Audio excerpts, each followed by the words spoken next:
It's time now for Yellow Jacket Basketball. The Yellow Jackets are looking for a great season as Judson Smith takes over the reins as the new boys coach. And expectations are sky high for girls coach Matthew Post following last season's success. So follow along for some exciting Clinton Yellow Jacket basketball action right here on KHPQ.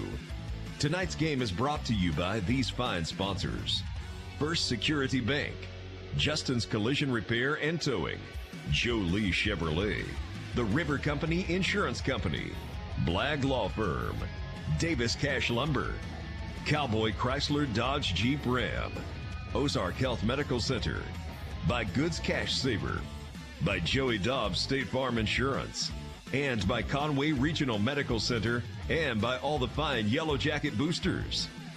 Tonight's live video stream on YouTube and Facebook, brought to you by Cowboy Chrysler Dodge Jeep Ram, and by First Arkansas Bank and Trust. And the player of the game each week brought to you by First Arkansas Bank and Trust in Clinton. Now, let's join our announcers for tonight's game. KHPQ Sports Director Jeff Hall and producer-announcer Mike Hawley. Get ready for tonight's Yellow Jacket basketball action on KHPQ. Gentlemen, I'm Jeff Hall. My colleague joins me, and we are live at Yellow Jacket Arena Tuesday night. Basketball between the Clinton Yellow Jackets and the Pulaski Academy Bruins. The conference matchup for these two squads. The Bruins coming out of Little Rock, and the Yellow Jackets here at home in this conference matchup. Final couple of weeks of the regular season. We're getting close to postseason play. The Lady Yellow Jackets, boy, they're in a fantastic spot. Conference leading, undefeated, looking to keep that streak going tonight and try to finish strong and put themselves in a good position for postseason play. We got so much going on tonight. Mike Hawley will tell you all about it. We got recognition and halftime of the girls' game. We've got a ceremony between the boys' game and the girls' game. We've got a recognition at the halftime of the boys' game. It's going to be a fantastic night. Got a good crowd across the way on the home side. Got a few people here from Little Rock to watch the Bruins, but there's plenty of time still to come on out tonight. You don't want to miss it, all the fun and festivity. We got it live for you on the live stream. If you're going to watch the KHPQ Sports YouTube channel or join us on the KHPQ Facebook page, Laura O'Neill has the camera rolling, and you can tune into that, but you don't want to miss it. However you join us tonight, over the air at 92.1 FM, or on the internet at www.khpq.com, anywhere in the world, or on your mobile device, your phone or your tablet. Just download the Hot Country KHPQ app and live stream the audio for tonight's broadcast and all of KHPQ's programming. Well, we're certainly glad to be here for you this evening. We're about 5.5 minutes or so before the announcement of the starting lineups, the national anthem, and the tip of this senior girls basketball game. Come out and join us if you can. Let's get Mike Hawley to bring us in and get you set for basketball. Yeah, first bang up tonight, Lady Yellow Jackets.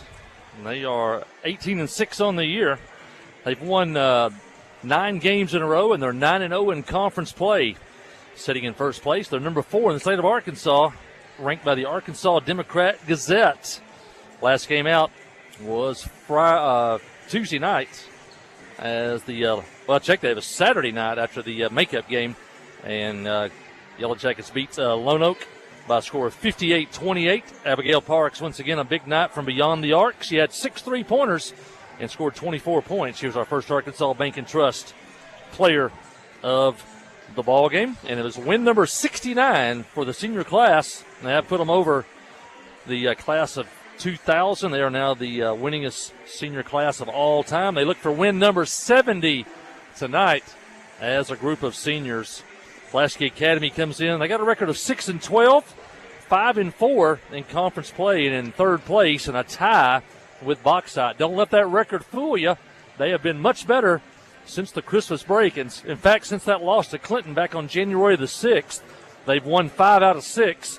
And their only loss was a 49-48 loss to Heber Springs. They've also beaten Bauxite during that stretch. Picked up a couple of girls. We did see them back in January. Those teams that played Pulaski Academy in December did not see those 2 young ladies. One became transfer eligible and one coming off an injury. But we did see those players back on January the 6th, and that was a 58-28 win for the Lady Yellow Jackets. Talking about still a lot to play in this ball game. As Pulaski Academy is still trying to get a berth in the postseason play. They are tied for third place with Bauxite. Taking a look at those standings, it's Clinton 9-0, Heber 8-1, Pulaski Academy 5-4, Bauxite 4-4, Lone Oak 4-6. So there are still 3 teams for 2 spots still mathematically eligible. And so big game for Pulaski Academy, and also a big game for Clinton as they try to stay 1 game ahead of Heber Springs as they sit all alone in first place. The Yellow Jackets and the Panthers have a showdown looming 1 week from tonight here in the arena, but you got to take care of business first tonight as we take on the Pulaski Academy Bruins. As Jeff said, a lot of doings tonight. Crowd still rolling in here. Time for you to get here if you're anywhere in the area. Come on down to Yellow Jacket Arena. It's going to be a great night. There's going to be Judy King and the Little Bees will be performing tonight. Also a special dedication involving Walker Fieldhouse. Many of you in the listening audience played or saw a basketball game over the years at Walker Fieldhouse in the 40 years that Walker was the home gym of the Yellow Jackets. Also, the 1999 Lady Yellow Jacket basketball team will be honored between ball games, one of the greatest teams in Yellow Jacket basketball history. And they are here tonight along with their head coach, Ricky Cooper. And then finally, during the halftime of the senior boys game, it'll be Maddie Cabana night as the Yellow Jackets Booster Club will honor Maddie Cabana and her historic 2022 track and field and cross-country season. Well, we're almost set for basketball here, Jeff Hall. We'll send it back to the station. When we come back, we'll have the Yellow Jackets and the Pulaski Academy Bruins. Stay with us. Listen to Yellow Jacket basketball on Q92.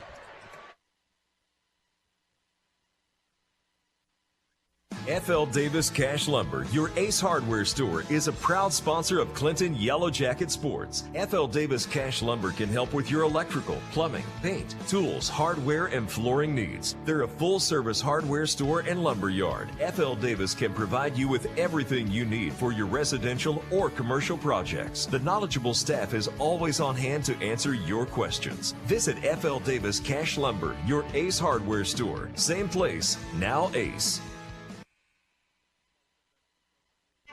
Towing and recovery is the last thing you think about until you really need it. Then you really want the best. There's only one name to call, Justin's Collision Repair Towing and Recovery. They have the largest and latest model recovery fleet in north central Arkansas. From small towing to heavy-duty towing, Justin's Collision Repair Towing and Recovery on Highway 65 in Clinton is the one to call, 745-2992. That's Justin's Collision Repair Towing and Recovery, 745-2992. Steve Good at Goods Cash Saver says you can learn a lot about life by playing sports. You may never be the biggest or the fastest, but you can always try to be the very best and give 100%. And that's what they do every day at Goods Cash Saver. Even though they don't have the biggest building, they try to have every item that you might need in groceries. They also overachieve every day in their meat department. So when you're looking for a place to shop, give Goods Cash Saver a try. A supermarket that cares about you and your community and says, go Yellow Jackets. Adventure awaits, and with the all-new lineup of Chevrolets, those adventures can become reality. Jolie Chevrolet has the best lineup of cars, SUVs, and trucks ever. Why go from A to B when imagination can take you everywhere? And remember, when you need service work, Jolie's service department can keep your Chevrolet running like new. Make your best deal today at Jolie Chevrolet in Clinton. Find new roads in your new Chevy vehicle. Friday night at the stadium is not the time to worry about your finances. Let First Arkansas Bank and Trust ease your mind with their mobile banking capabilities. You can check your balance, transfer funds between accounts, and even find the nearest ATM for dinner after a road game. The free mobile app is available on the iTunes Store and Android Market. You can cheer loud and proud for the Yellow Jackets because First Arkansas Bank and Trust has you covered. See a branch for more details. Equal housing lender, member FDIC. Tonight's game is brought to you by these fine Yellow Jacket basketball boosters, by Clinton Stockyard, by American Home Pharmacy, by Regions Bank, by the Van Buren County Veterinarian Clinic, by Johnny's Automotive, by Latitude Bistro, by Dr. Kyle Hensley and his staff, and by the Pottery Shop. They bring you tonight's basketball action.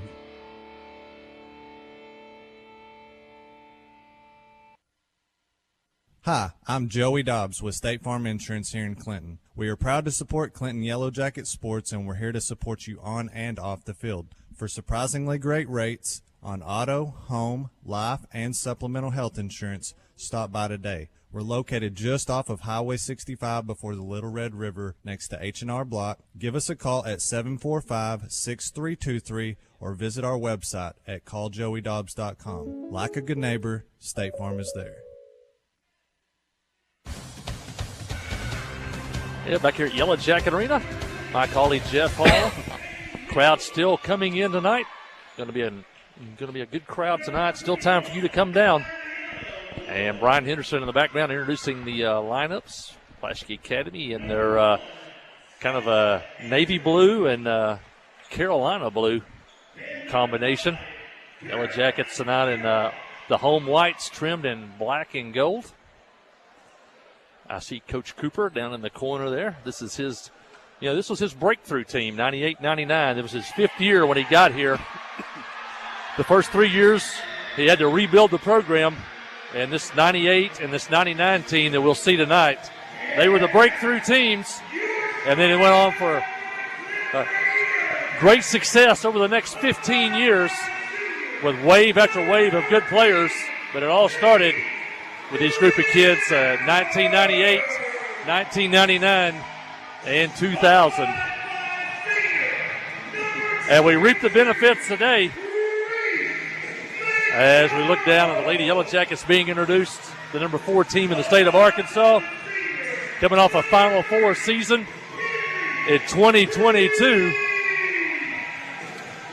But Coach Cooper and those ladies here tonight, they laid the groundwork for this, along with those teams in the early 80s with assistant coach Tammy Johnson.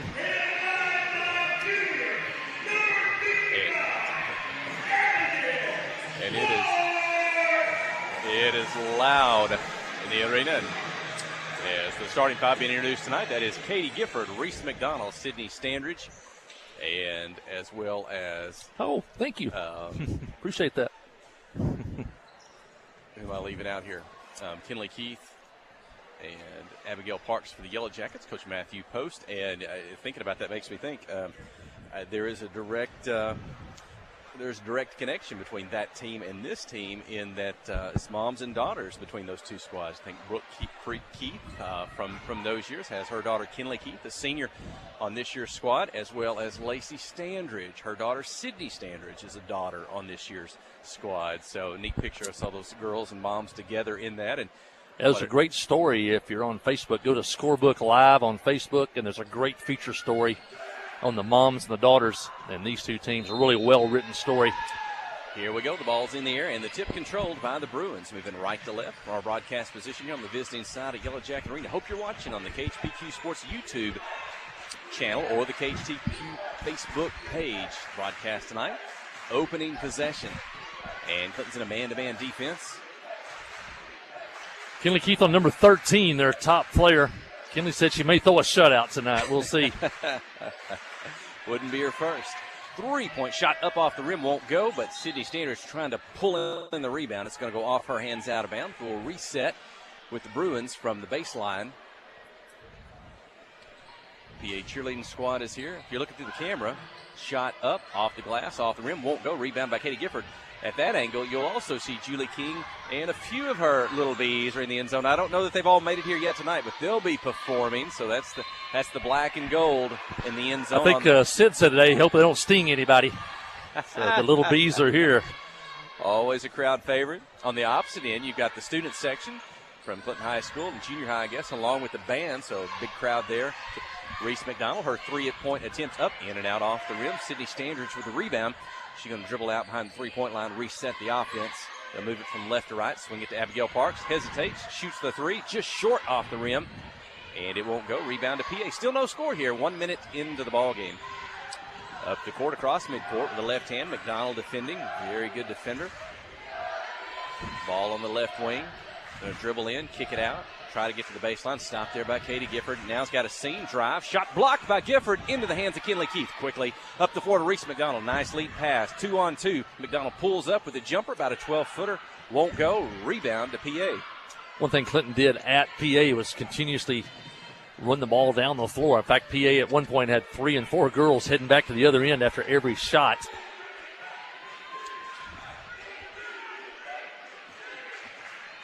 And the Bruins behind the three-point line. They'll work it around. Try to find a seam if they can.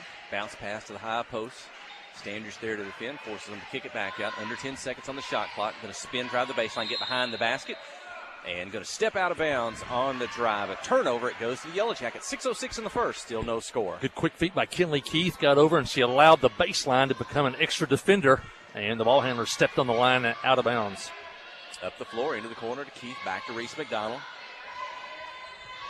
Swing it across court to Abigail Park. She'll catch and shoot the three from the left side. This one off the rim will go offside rebound. Keith tries to get it. It's out of bounds. Last touch by PA.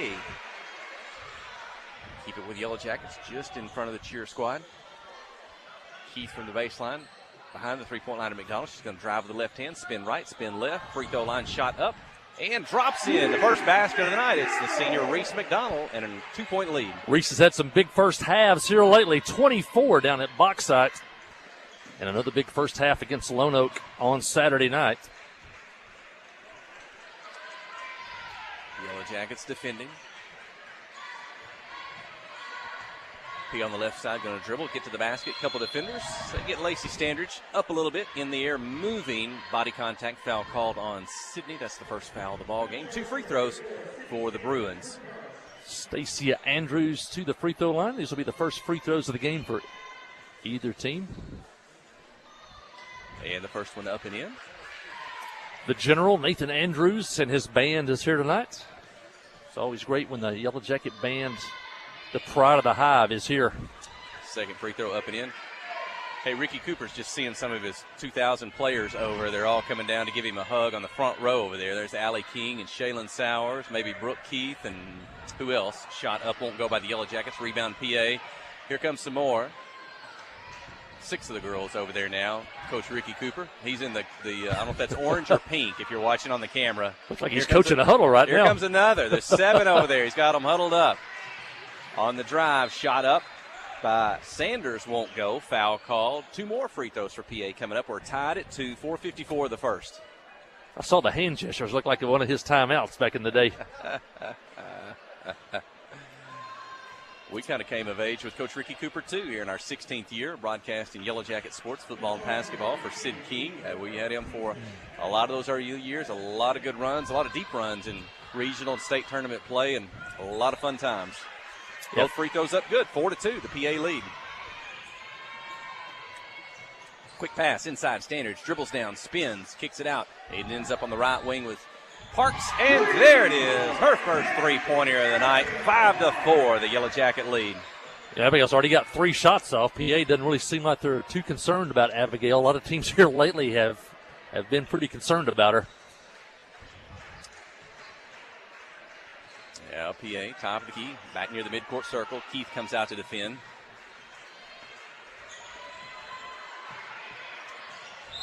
And a double dribble by the Bruins.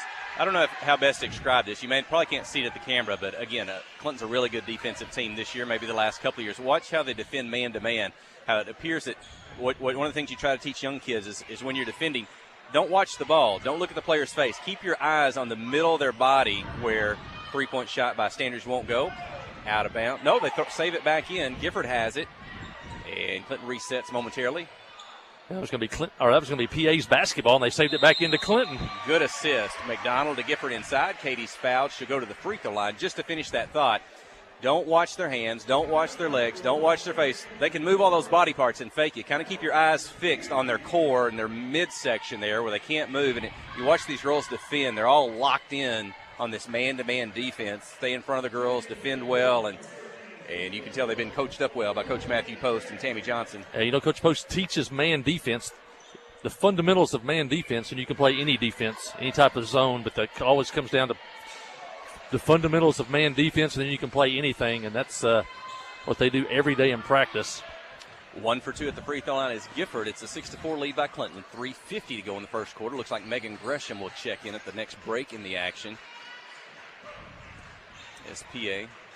They catch it behind the three-point line. They want to dribble in, get as deep as they can. That time they'll drive into Katie. Gifford won't get the shot up, and Gifford comes away with a rebound. A shot and a miss. McDonald down the floor to Parks, catches in the corner, turns, shoots, bounces off the rim, ends up out of bounds, and Clinton will have it. Quick release by Abigail. She gets really a lot quicker on that release. And that one looked good, just caught just a little bit of the rim, but you want her to keep in one shooting motion those. As she caught it from her right high. It almost looked like she just swung up right into her shooting motion. McDonald drives the baseline against the defender. It looks like she threw it behind her head to Megan Gresham in the lane, but there was a foul called, non-shooting foul. It's going to be on the baseline to Clinton. PA not with a whole lot of size. They're got basically a guard in there trying to guard Sydney Standridge. And they'll get behind her. She'll miss. Gresham with the rebound and the follow. 8-4, the Yellow Jacket lead. Jackets with much more size on the inside than PA. I think 4 players to score. This 8 points for the Yellow Jackets. Oh, Parks with the rebound. She's on the run. She got a teammate, but now a couple of 3 Bruins in front of her. She'll pull up, toss it cross court, look inside. They get it to Gresham. She's got an advantage. Turn, spin, back to the right. Off the glass, won't go. Rebound PA. Not smooth, though. That was a really good move, though. Left, right, and got herself in the clear. She's already back to defend. On the drive, pretty shot. Won't get it. Put back PA. Misses, tipped around. Kelly Keith pulls it down. She's going to keep it herself. Dribble up the floor. Long pass into the corner. Parks is alone. Well, now she'll sidestep a defender. Shoot and score. Abigail Parks, how fun she is to watch. Looked like she was going to be open from the pass and make the shot, but here comes a Bruin flying through the air across her face. Well, she just sidesteps to the left 1 step and then shoots it, knocks it down. 11-4, 2:30 when we return. You're listening to KHPQ in Clinton High School Sports. Nobody has sold more Dodge, Chrysler Jeep brand vehicles than the Landers family. If you're looking for a hassle-free, stress-free buying experience, then Cowboy Dodge, Chrysler Jeep Ram in Clinton is your place to shop. If you want to pay too much, buy somewhere else. If you want the car deal you've always waited for, Cowboy Chrysler Dodge Jeep Ram in Clinton is your place to shop. It's quick and easy. Jump online at cowboycdjr.com or give us a call at 501-745-5333. Cowboy up or you'll pay too much. Ozark Health is a wonderful diamond in the rough, I call it. Living in a rural community, having access to healthcare is critical. It has been a blessing to our community. Not that I want to go to the hospital, this last place that I really want to go, but this is a place I'd recommend to anybody. There's nothing like the individual care that you get here. It's phenomenal. Our purpose for being here is to serve people. It fills me with pride that we're able to do that. Ozark Health, your community hospital. And the Yellow Jackets off to a good start. Abigail Parks with a couple of threes, and the Yellow Jackets lead 11-4. 2 minutes left here in the first quarter. Gracie Linville checked into the ball game at the break in the action. She's out on the left wing. Kelly Keith's going to try, toss it back out. Reese McDonald's open for 3. It's up and in. McDonald's first 3, her second field goal. It is 14-4 the Yellow Jackets on a run. I think it was 5-4. The Yellow Jackets, they've scored 9 straight points here with 1:30 to go in the first quarter. Pull up, front of the free throw line. Jumper, won't go. Rebound, tipped. PA comes away with it.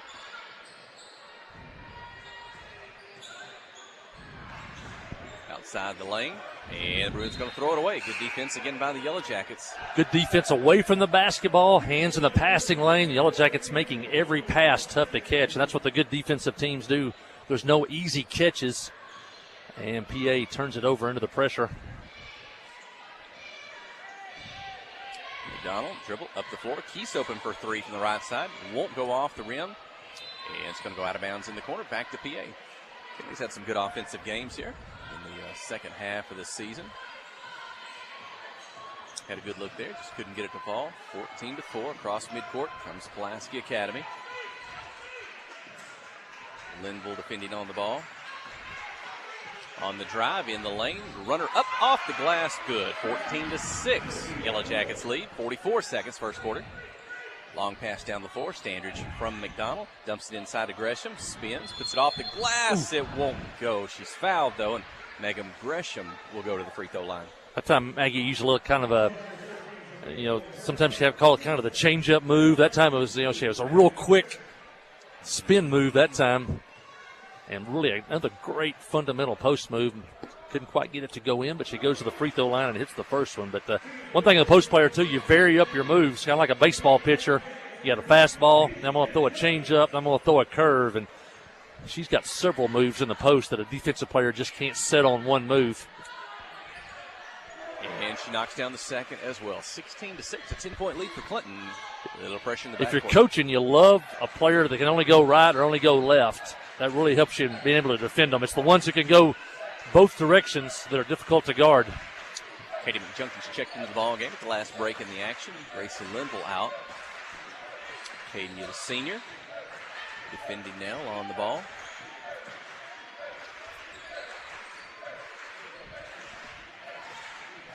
On the drive, Keith's going to keep the Bruins out of the lane, but in the air for the shot. I think they're going to get Kinley for the foul. Good defensive set there for about 25 seconds there.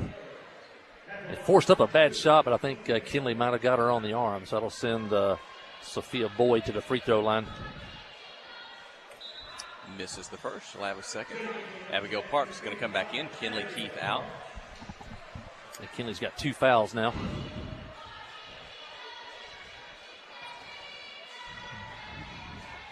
Misses the second. The rebound by Gresham. Up the floor, Katie McJunkins across midcourt. Long pass over to Parks. Got a defender. Bounce pass to Standridge on the move to the basket. Shot up, won't go. Rebound to PA. And that will do it. The first quarter comes to an end. It's a 10-point lead for the Lady Yellow Jackets. 16-6 over the Pulaski Academy Bruins. You're listening to KHPQ in Clinton High School Sports. Friday night at the stadium is not the time to worry about your finances. Let First Arkansas Bank and Trust ease your mind with their mobile banking capabilities. You can check your balance, transfer funds between accounts, and even find the nearest ATM for dinner after a road game. The free mobile app is available on the iTunes Store and Android Market. You can cheer loud and proud for the Yellow Jackets because First Arkansas Bank and Trust has you covered. See a branch for more details. Equal housing lender, member FDIC. Hi, I'm Joey Dobbs with State Farm Insurance here in Clinton. We are proud to support Clinton Yellow Jacket sports, and we're here to support you on and off the field. For surprisingly great rates on auto, home, life, and supplemental health insurance, stop by today. We're located just off of Highway 65 before the Little Red River next to H&R Block. Give us a call at 745-6323 or visit our website at calljoeydobbs.com. Like a good neighbor, State Farm is there. Yeah, Yellow Jackets lead 16-6 after 1. Here they'll have the basketball as we start the second quarter. Great crowd, band playing down to our right. And so far, so good as the Yellow Jackets lead. Boys game up next. Katie McJunkins into the game for the first time tonight for the Lady Yellow Jackets. Reese McDonald on the dribble, up to Gresham with the high post, out to McJunkins. She's open from the right wing. 3-point field goal, good. Katie McJunkins, 19-6. Katie looked good Saturday night, knocked down a 3 that night, had 5 points, ran the point, and good to see Katie getting stronger every game. Reese McDonald kind of running with a Bruin. Maybe enough bump and run for McDonald to be whistled for the foul. The team's fourth, her first. 19-6. Parks defending out near the midcourt circle. Shot up, won't go. Right side of the lane. Rebound, Katie Gifford. Hands it off to Reese McDonald. Long pass down the floor into the corner. Parks shoots, defender in front of her, but the basket's good. Abigail Parks, her third of the ball game. 22-6. 3 tonight. She had 6 on Saturday. She's halfway there. We're just underway in the second quarter. And she may be. Bruins miss out of bounds. Let's see. Well, that'd be 14. Jackets now with 5 threes already in the ball game.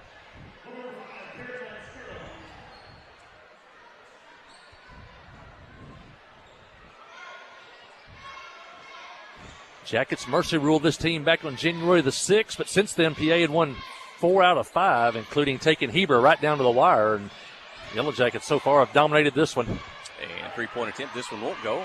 Off the rim, down the floor. Bruins. Defense back, though. Good defense by Reese just to stop a layup there, force PA to have to set up the offense. Three-point attempt by the Bruins. Off the rim, won't go. McDonald trying to tip it, keep it alive, get it to herself, but instead it's out of bounds in front of the Bruins cheerleading squad. And the Little Bees, if you're watching on the live stream. Fairly calm so far. Are they going to be at halftime of this game? Halftime of the later game. When the Little Bees going to be up there? Halftime of this game. Okay, well, it won't be long then. They'll Miss be Judy's lined got up. them down there, and they are ready to take the floor. You don't want to miss that. Stay on the live stream for the halftimes, the between games. Oh, we got so much going on tonight. Stay with us. And another group will be here next Tuesday night also. Judy King and the Little Bees. Standridge, top of the key, going to dribble down right, left. Defender behind her, toss it back out. Abigail Parks, whoa, look at the dribble. She put it between her legs, pulled it back. Now she gets it back quickly over to Standridge. 8 seconds on the shot clock. 6.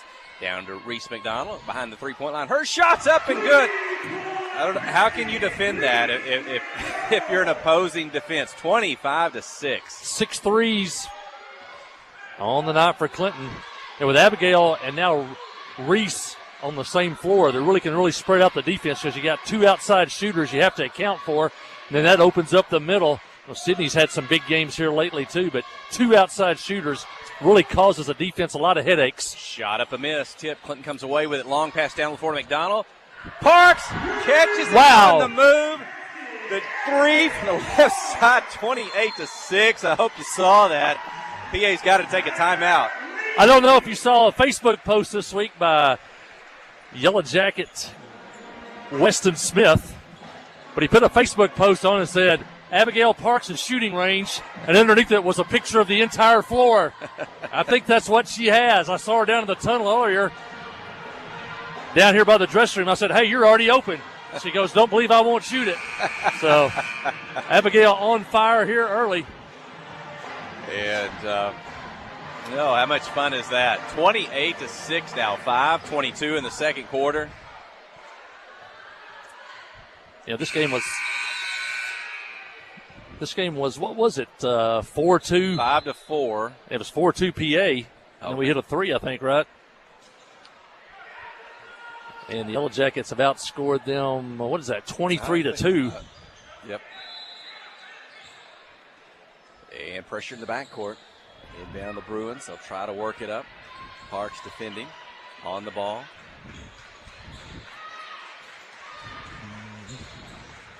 Everybody can play defense for this Jackets. Gifford's out on the ball. Standard's going to come inside for help. A stop, a miss.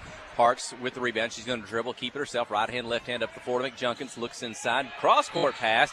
McDonald all alone. This three's a little bit long. McJunkins takes it out of the air. Pass pick inside to Standard. She spins her right. Oh, it's peeled off from behind. She didn't see that one coming.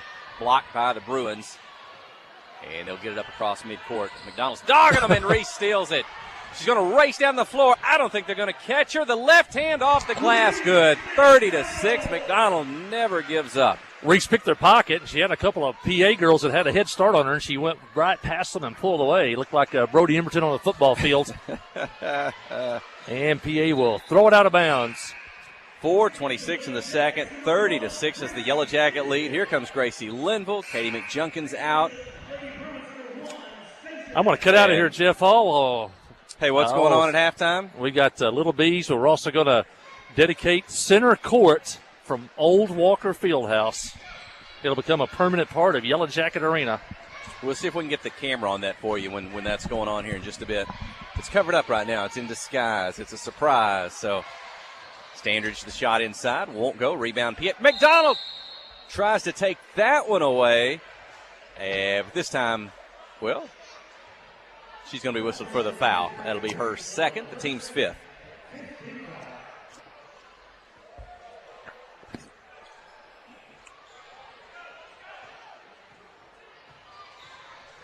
And PA getting it up the floor. 4 minutes remaining in the second quarter.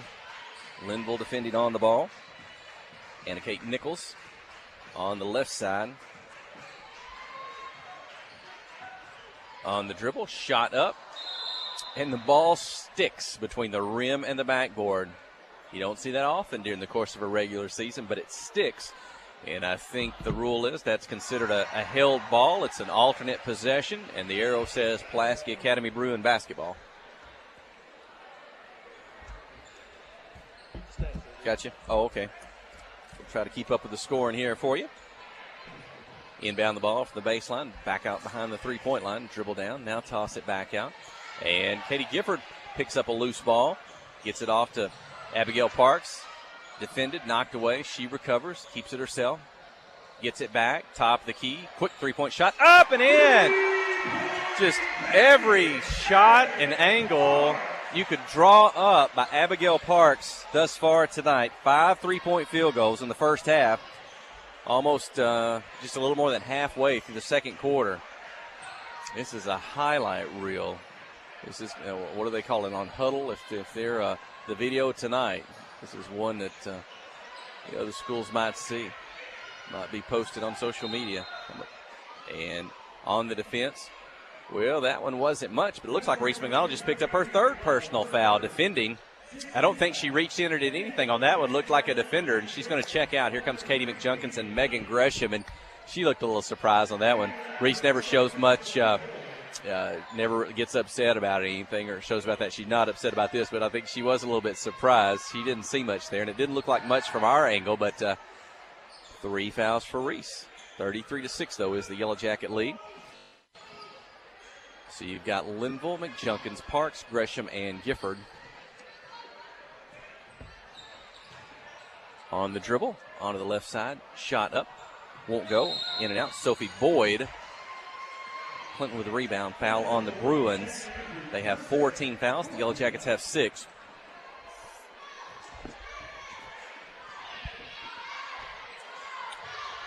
When Junkins the ball up, she can run the point with his squad. Linville can as well.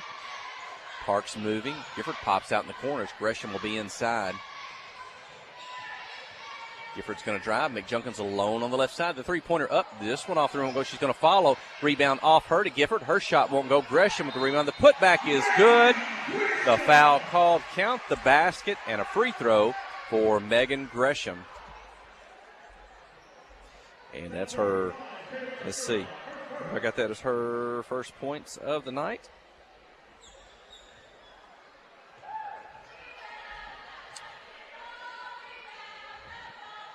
Misses the free throw.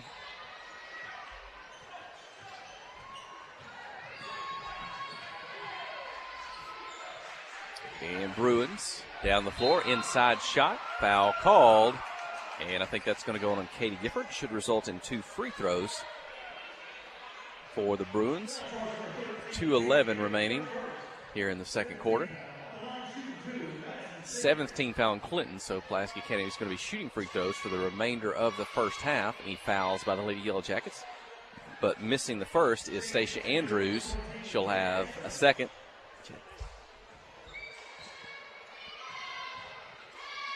It's up, and it's in, 35-7.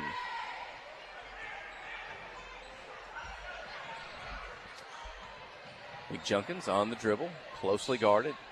Whips it into the corner to Katie Gifford. A little bit long on that one. It gets out of bounds. Turnover. Back to the Bruins.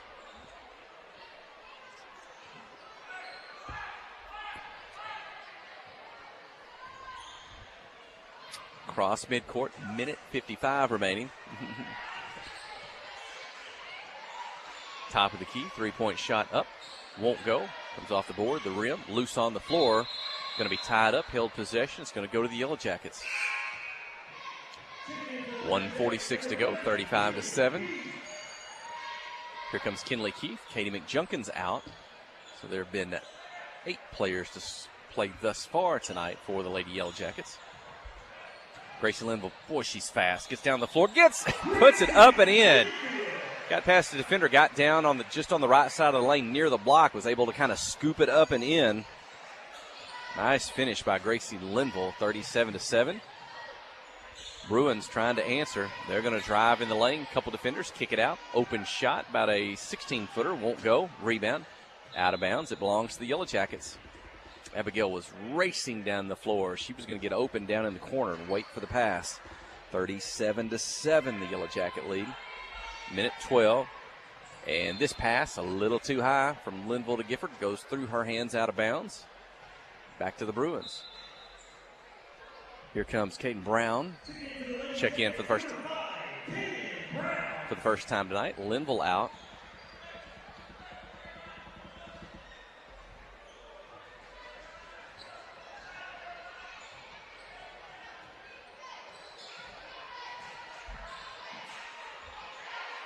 Under a minute to play. Second quarter. 37-7. Dribble down. Gresham defending. Blocks the shot, and it's go off the hands of PA out of bounds. Well, Gresham's tough offensively, defensively. She blocked that shot, and then as the Lady Bruin was falling to the floor, it's going to go off her hands out of bounds. 45 seconds. Kinley Keith on the dribble. Left hand back to Parks. Boy, she's putting it between the legs. Back, dribble, inside, outside. Keith's got it now. Over to Brown. She's going to drive the lane. Pushed away. Ball's knocked away from her. PA's got it down the floor. Keith's defending. She knocks it out of bounds. It'll belong to the Bruins, but good defensive effort. Boy, Abigail's showing, along with the shooting, the dribbling tonight. She's so quick on the dribble. She's put it between her legs. That may have been from front to back tonight to get away from a defender a little bit, maybe create a little bit of space off the dribble, but she's really showing the ball handling skills tonight as well as shooting. 25 seconds, 37-7. Bruins with the basketball. Shot clock even with the game clock. 2-point attempt. Won't go off the back of the rim. Katie Gifford's got it. Trying to get it quickly out to Gresham. PA intercepts the pass. They're in the lane. Kick it out. 3-point shot. No fake. Drive. Into the lane. Force it up. Won't go. Brown takes it out of the air. 5 seconds. 4 seconds. Going to get across midcourt. Got to get the shot off. Parks at the buzzer. It's blocked. I don't know that it would have counted anyway. The clock expired, but what a fantastic first half by the Lady Yellow Jackets. This game was 5-4 early on. It is now 37-7. The Lady Yellow Jackets outscored the Bruins. Let's see, 32-3 since that 5-4 start. Hey, here come the Little Bees. We got them on the camera? Yeah, but Laura's got them on the camera for Judy King and the Little Bees.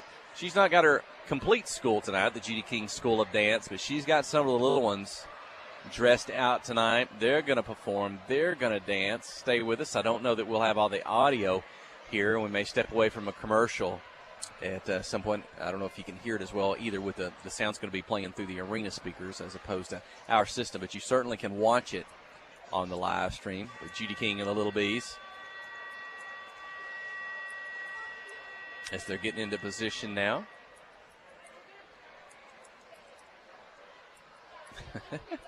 I think what my colleague said there, then there'll be another group coming back next Tuesday night.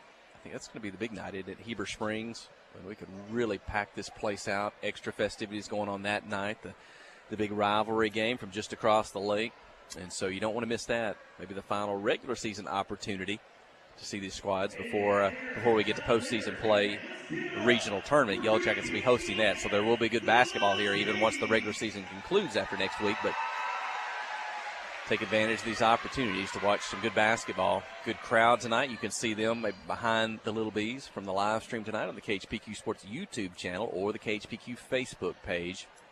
You can watch that anywhere in the world over the internet. And here they go. I don't think you can hear the audio. I don't really have a way to pipe that in tonight as it's coming over the speakers. It's not too loud. But I think they're getting ready to move here.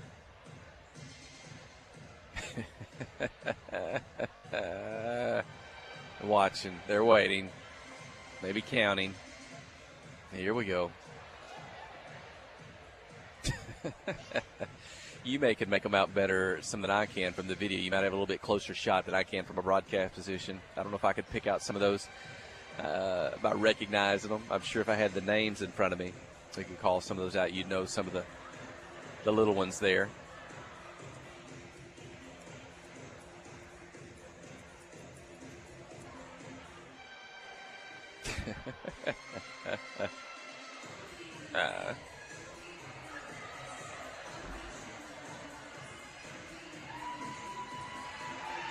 And they'll draw some applause from the crowd. And it looks good. Hey, stay with us on the video. Let me take a break back to the studio for just a moment. We've got another recognition ceremony along with this one at halftime, so I'll pull that back here in just a moment. Stay with us. You're listening to KHPQ and Clinton High School Sports. Nobody has sold more Dodge, Chrysler Jeep brand vehicles than the Landers family. If you're looking for a hassle-free, stress-free buying experience, then Cowboy Dodge, Chrysler Jeep Raymond Clinton is your place to shop. If you want to pay too much, buy somewhere else. If you want the car deal you've always waited for, Cowboy Chrysler Dodge Jeep Raymond Clinton is your place to shop. It's quick and easy. Jump online at cowboycdjr.com or give us a call at 501-745-5333. Cowboy up or you'll pay too much. Wherever the river flows and however the game goes. The River Company is a proud sponsor of Clinton Yellow Jacket Sports. Just like in sports, you want someone who has your back. The professional team at the River Company Insurance does just that. They'll work hard to find you the most coverage at the best possible price. Whether it's business, farm, ranch, personal, or automotive, the team at the River Company will get you exactly what you need. Sports is a team effort, so come join the team at the River, formerly S&P Insurance. Friday night at the stadium is not the time to worry about your finances. Let First Arkansas Bank and Trust ease your mind with their mobile banking capabilities. You can check your balance, transfer funds between accounts, and even find the nearest ATM for dinner after a road game. The free mobile app is available on the iTunes Store and Android Market. You can cheer loud and proud for the Yellow Jackets because First Arkansas Bank and Trust has you covered. See a branch for more details. Equal housing lender, member FDIC. Nobody has sold more Dodge, Chrysler Jeep brand vehicles than the Landers family. If you're looking for a hassle-free, stress-free buying experience, then Cowboy Dodge, Chrysler Jeep Raymond Clinton is your place to shop. If you want to pay too much, buy somewhere else. If you want the car deal you've always waited for, Cowboy Chrysler Dodge Jeep Raymond Clinton is your place to shop. It's quick and easy. Jump online at cowboycdjr.com or give us a call at 501-745-5333. Cowboy up or you'll pay too much. Adventure awaits, and with the all-new lineup of Chevrolets, those adventures can become reality. Jolie Chevrolet has the best lineup of cars, SUVs, and trucks ever. Why go from A to B when imagination can take you everywhere? And remember, when you need service work, Jolie's service department can keep your Chevrolet running like new. Make your best deal today at Jolie Chevrolet in Clinton. Find new roads in your new Chevy vehicle.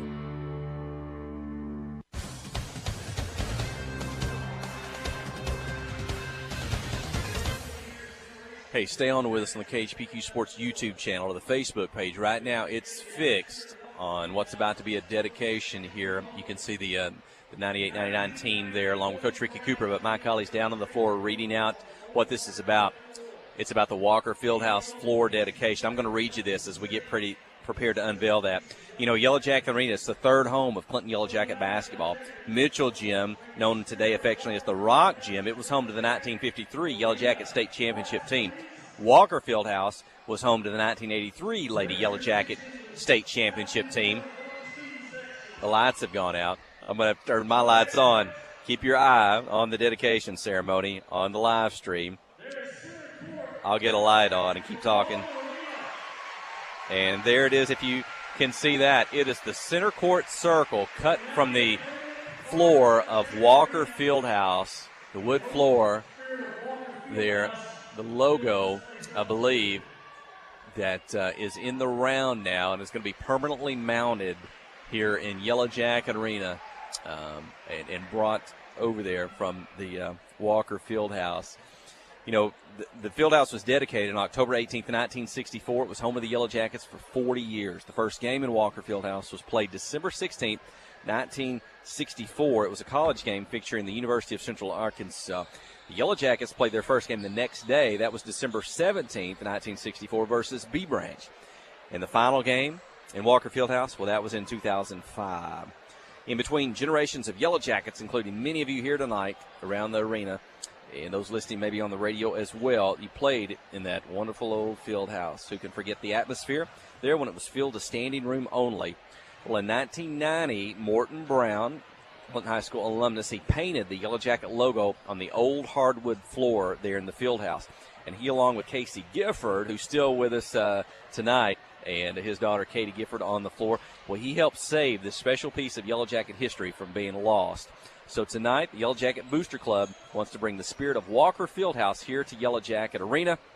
And what you've just seen, if you were watching on the live stream, was that dedication there on the wall above the student section here at center court.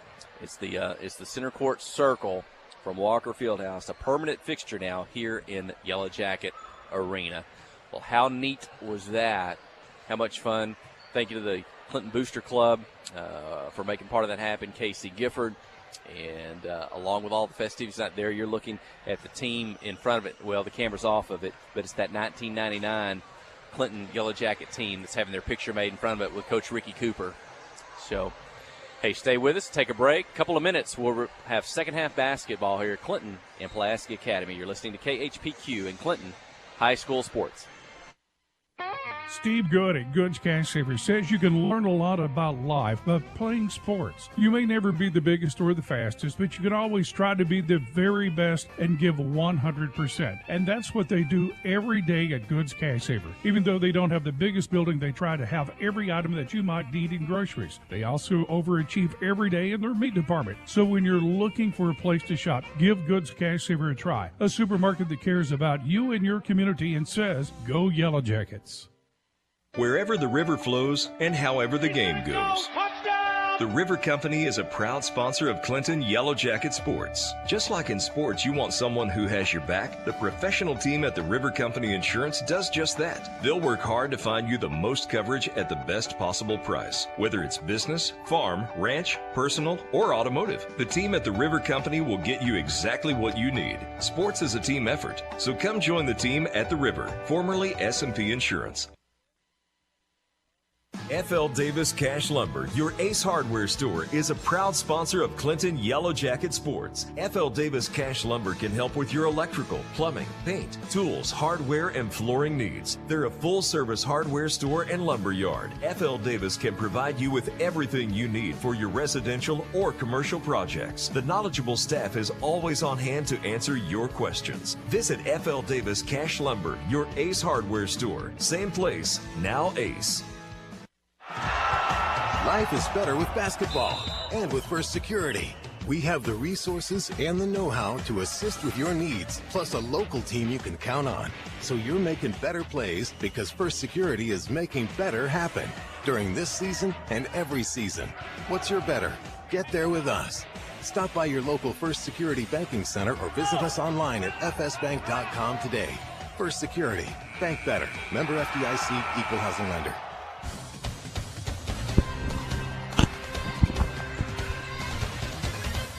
Well, we're back to action in the second half. A huge first half for Clinton. They lead 37-7 as we start the third quarter. Reese McDonald, Kinley Keith, Katie Gifford, Sydney Standridge, and Abigail Parks. Foul called on the Bruins here to start the second half. Got some first half scoring for the Lady Yellow Jackets. Yeah, we have to add these things up. 15 points for Abigail Parks, 5 3-pointers. 10 points for Reese McDonald. Gracie Lindell with 2, Katie McJunkins with 3, Maggie Grisham with 4. Inside, Sydney Standridge spins, shoots, misses, but she's fouled, and 2 free throws for Standridge. Yes, I missed the last 4 minutes of the first half, but apparently Sid is yet to get on the board. Maybe she can here. At the line, first one's up and in. 38-7, and she becomes the 8th Lady Yellow Jacket to score, maybe. Well, it seems to be a pattern from Coach Matthew Post and these girls. A lot of players can get points on the board for this squad. Second free throw good as well, 39-7. Up the floor, Reese McDonald in the ballgame. She picked up 3 fouls in the first half, the only player in foul trouble. She's a senior. Keeping the Bruins out of the lane. Ball behind the three-point line. Good defense. On the drive, pull up. Gifford blocked the shot. Bruins recover it. Shot clock go down to 7. Doesn't reset. Going to drive the baseline. Kick it back out for 3. And Abigail stripped the ball. Good heady play by the Bruins. They got off a quick shot to try as the shot clock expired, but couldn't make it. Clinton going the other what way. A touch pass. Kinley Keith to Sydney Standridge, 41-7. Great touch pass. The pass was just a tad high from Reese, and Kinley just touched it off the hands right to Sydney Standridge for the layup. Great play.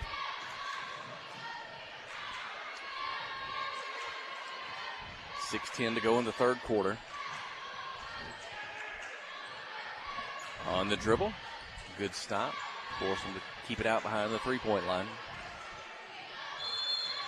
Now there's going to be a foul call, and Reese is going to pick that one up, her fourth. I think she might have been surprised by that foul call as well. A little bit of pressure. She's going to have to come out of the ball game. Katie McJunkins in, and that's just one of those nights, I guess, when the fouls find you, unfortunately, for Reese McDonald. Hey, she's got her 10 points. She's got her double figures in if her night is short for the rest of the way. But ball inside, gets loose. Abigail Parks comes up with it. Good defense by Parks. Didn't give up any ground there. Stayed in a defensive stance, and the officials rewarded her there for playing good defense. Parks pulls up on the 3 on the dribble, misses, but Katie Gifford comes up with it. They'll reset behind the three-point line. They give them a new shot clock. They must have. Maybe it touched the rim. I don't know. Gifford. Parks with a 3. It's up and in. She gets it back and answers. 44-7. She's got 6. Her high this year is 8. We're going to honor the 99 team here after this ball game. Allie King-Sugg led that team in three-pointers that year, I think, was 66. Sid King's here tonight. He walked by, said hi during the halftime break. I think I see him across the way now, seated on the other side. Maybe. Ball out of bounds. Keep it with the Bruins. Here comes Maggie Gresham. Sydney Standridge out. 4:53 in the third, 44-7.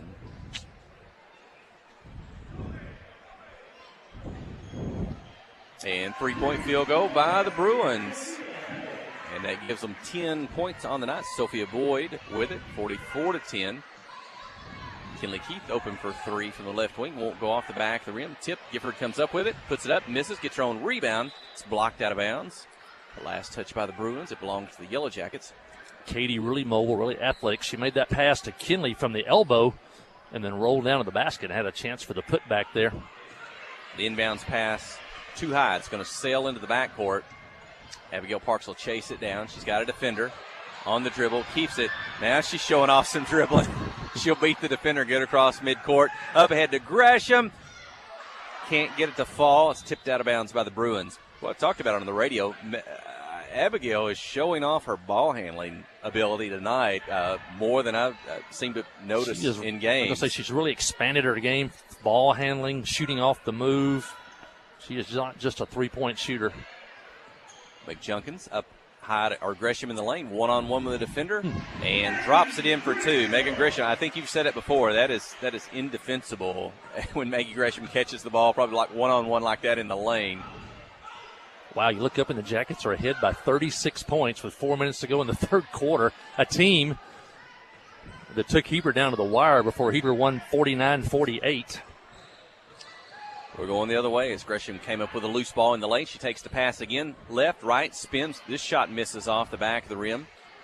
PA with the rebound. Gifford defending, 46-10.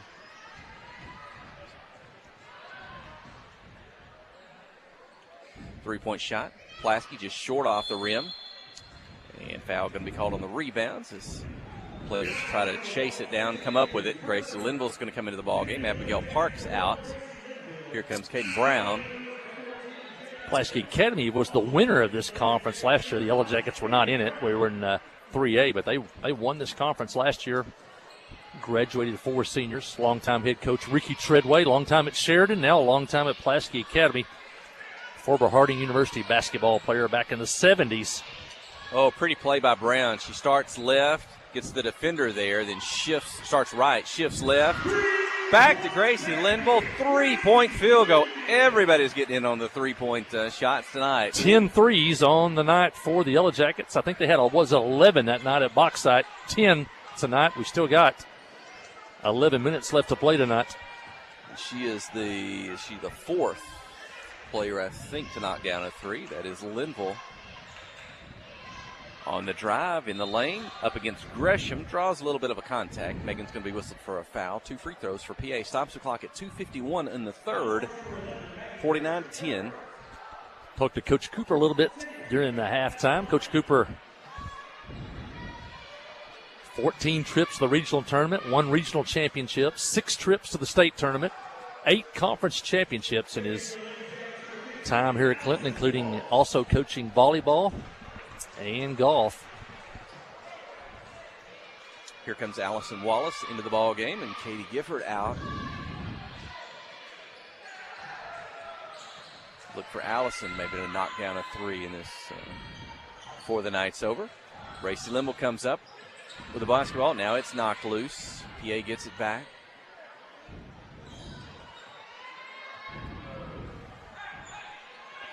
So you've got McJunkins, Gresham, Wallace, Brown, and Linville. Coach Matthew Post on his feet, coaching them up on the drive. Shot off the glass, good. Nice finish. Woods her first 2 points of the night. McJunkins sets it up.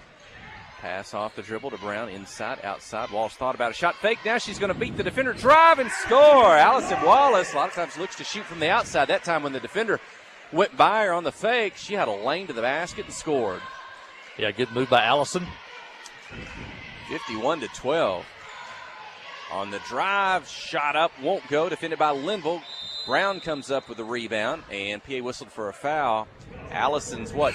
Did I see Allison's younger sister? Is it Lexi? Was she the player of the game? Was that in that conference winning junior high squad for the Lady Yellow Jackets? Yeah, they wrapped up the conference championship last night, and they open district tournament play Thursday at Heber Springs as the number 1 seed. The boys go in as the number 2 seed. Megan Gresham inside on the block, 53-12. 3-point attempt by PA. Won't go off the rim. Brown pulls in the rebound. Hey. Coach Cooper walking by here. A minute and a half to go in the third quarter. Wallace on the dribble. She's in the corner. They get the stop. Back inside to Gresham. Spins. This shot got blocked, but she gets it back and kicks it out behind the 3-point line. Katie McJunkins, the left-hander, is going to beat a defender. She's got a lane to the basket. Help defender comes in, but the official's going to whistle Katie for a travel as she got inside and anticipating the contact. 53-12, the Clinton lead. 1:06 in the third. You know, a play that didn't get noticed, but the last time down the floor for PA, Gracie Linville tried to take an offensive foul in the lane, tried to take a charge with a score 53-12, and not a lot of players are going to take a charge, but they've been so well trained by Coach Post.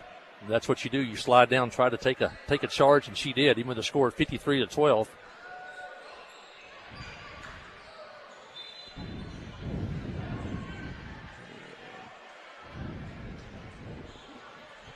Ball out of bounds. Keep it with PA. Now under a minute to play in the third quarter.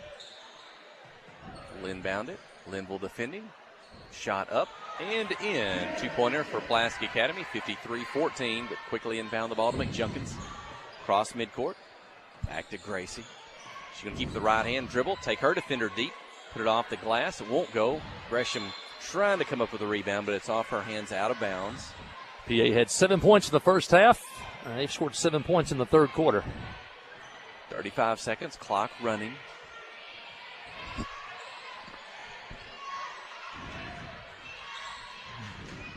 On the dribble, kick it out, fake the three. Now the step back three. Won't go. High off the rim. Gresham with the rebound. Pulls it away. Gets it off to McJunkins. 17 seconds. Up the floor. Brown with it.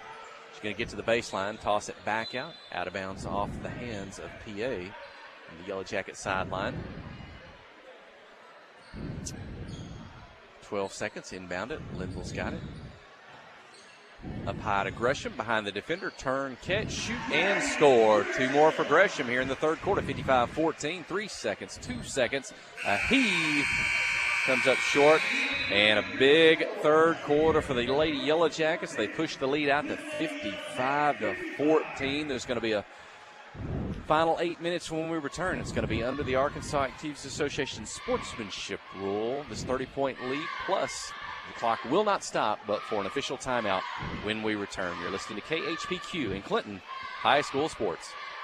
Wherever the river flows and however the game goes, the River Company is a proud sponsor of Clinton Yellow Jacket Sports. Just like in sports, you want someone who has your back. The professional team at the River Company Insurance does just that. They'll work hard to find you the most coverage at the best possible price. Whether it's business, farm, ranch, personal, or automotive, the team at the River Company will get you exactly what you need. Sports is a team effort, so come join the team at the River, formerly S&P Insurance.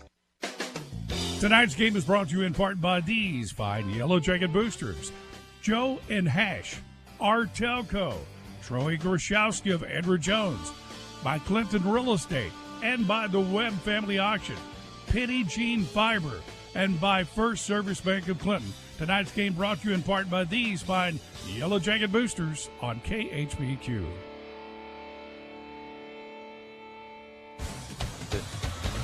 Well, the Yellow Jackets have blown this one out as they lead 55-14 as they head into the final quarter. Maggie Grisham, that basket just before the end of the quarter, gives her 10 points. Sophomores in double figures, and the Lady Yellow Jackets have just dominated this game.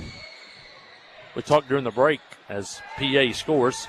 Those tough games, that tough schedule that Coach Post had early in the year, I think we're now seeing the benefits of it. These teams are competitive. Pulaski Academy, Heber Springs, Bauxite. And right now, the Yellow Jackets are just steamrolling these teams, and I think that's a product of all those tough games played against 5 and 6A opponents during the year.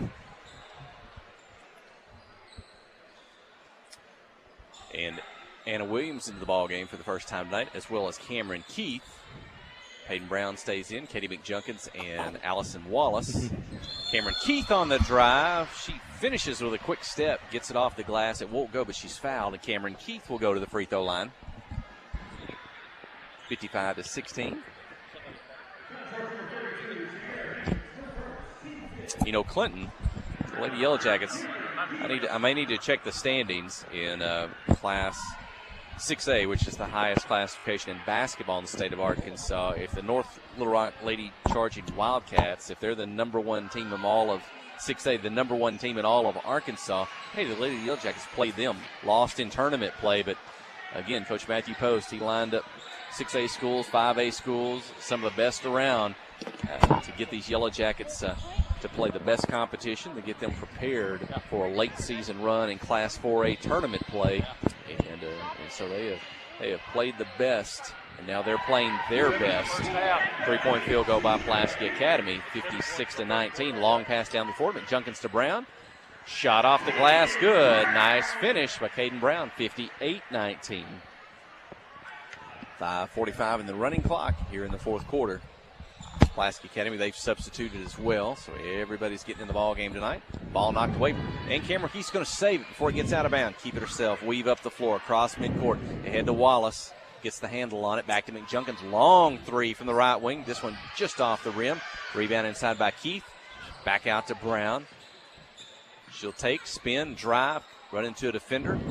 Ends up on the outside to Cameron Keith. 3-point field goal good by Cameron Keith. Another three-pointer by another Lady Yellow Jacket. 61-19. Cameron Keith, the younger sister of Kinley Keith, gets in on the action tonight. And that's 1, 2, 3, 4, 5, 6, 7, 8, 9, 10, 11 threes on the night, matching the 11 threes that night at Bauxite. Well, I mentioned earlier the connection between the 99 squad and the 22-23 squad here. Brooke Keith and her daughter Kinley Keith. I left out Cameron Keith. Brooke's got two daughters on this team, a senior and a sophomore. And don't forget Gus Scroggins. Coming up on the boys' Yellow Jacket game. senior boy. That's right. All right, I'm going to turn it over to you. Don't blow this 39-point lead. Well, tell folks what you're setting up here. Stay tuned at halftime. We're going to have the 1999 Clinton Lady Yellow Jacket basketball team. They went 28-6 on the year and took the Yellow Jackets to the state tournament for the first time since 1984. That's between games or at halftime? Between games coming up between the girls and the boys game here in about 4 minutes. We'll keep that for you on the KHPQ live stream, on the KHPQ Facebook page, and the KHPQ Sports YouTube channel. Watching that at home. Mike Hoff said we had a good broadcast last Saturday night on the video and the audio. Had it all tuned up. They may have done some work on our network connection from a broadcast position here on the up top of the visiting side and had a good signal. So I hope we'll have that again tonight. Anna Williams inside for two. She adds to the Lady Yellow Jacket scoring, becomes the 1, 2, 3, 4, 5, 6, 7, 8, 9, 10, 11, 12th Lady Yellow Jacket tonight to score, I believe. 63, 22, 3, 12 in a running clock here in the fourth quarter.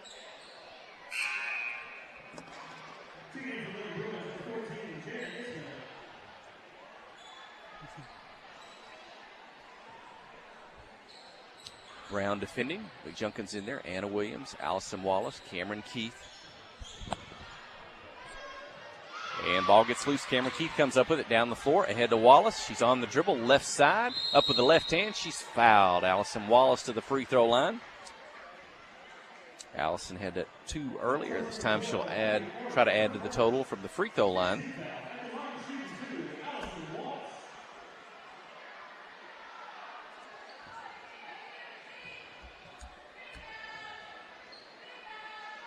Allison's first free throw is up and in.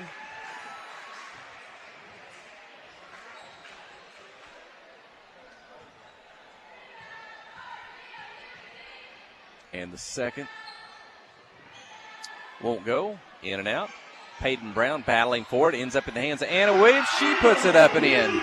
So Anna Williams, you hang around the basket, you're going to get 2 more points. Good things happen with Anna in the lane. 66-22. Under 2 minutes to play here in the running clock.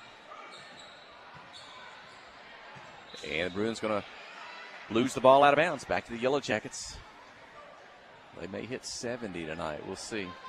Yellow Jacket student section on their feet. You're looking down through the camera. The band here tonight as well. Nathan Andrews. McJunkins.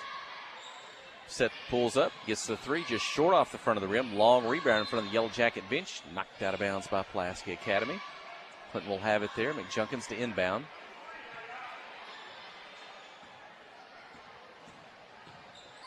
Cameron Keith on the dribble. Loses the handle, recovers. Tosses it back in the lane to Williams. Knocked out of bounds by PA.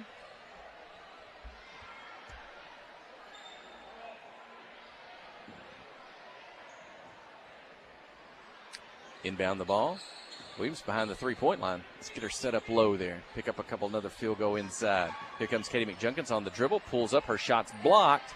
And into the hands of the Bruins. 48 seconds clock running. 66-22.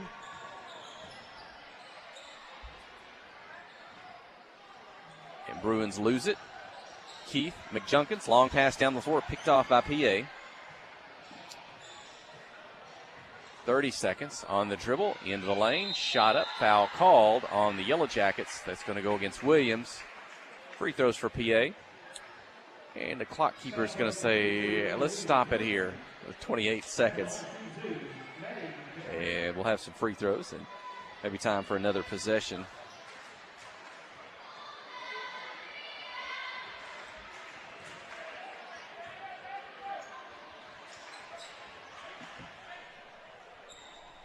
Oh, excuse me. Big crowd here tonight at the arena.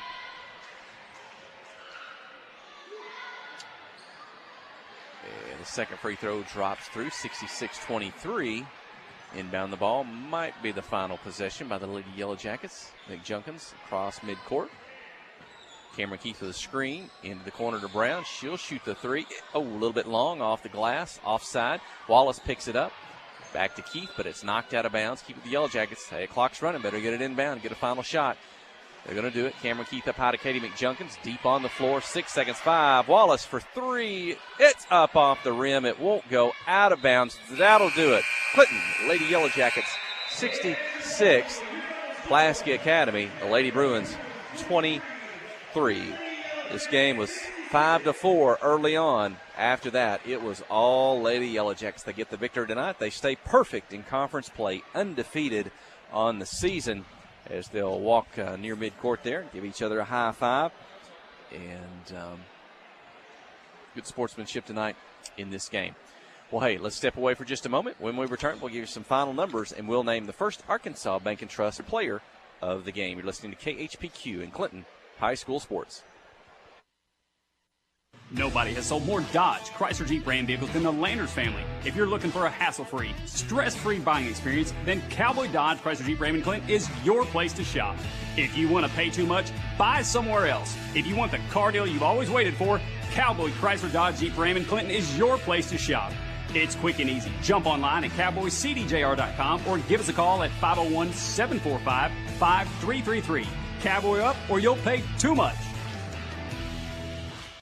We have partnered with Carti to bring world-class cancer treatment to Van Buren County. Some chemos are between 1 to 2 hours to 8 hours. So when patient is sick, diagnosed with the cancer, traveling to Little Rock, that's a pretty long day for sick people. Back in the old days, you had to get on the interstate, go to Conway or go to Little Rock to get your chemo treatments. My mom, for a year and a half, was able to take them right here in Clinton, Arkansas. Big peace of mind for my mom. Ozark Health, your community hospital.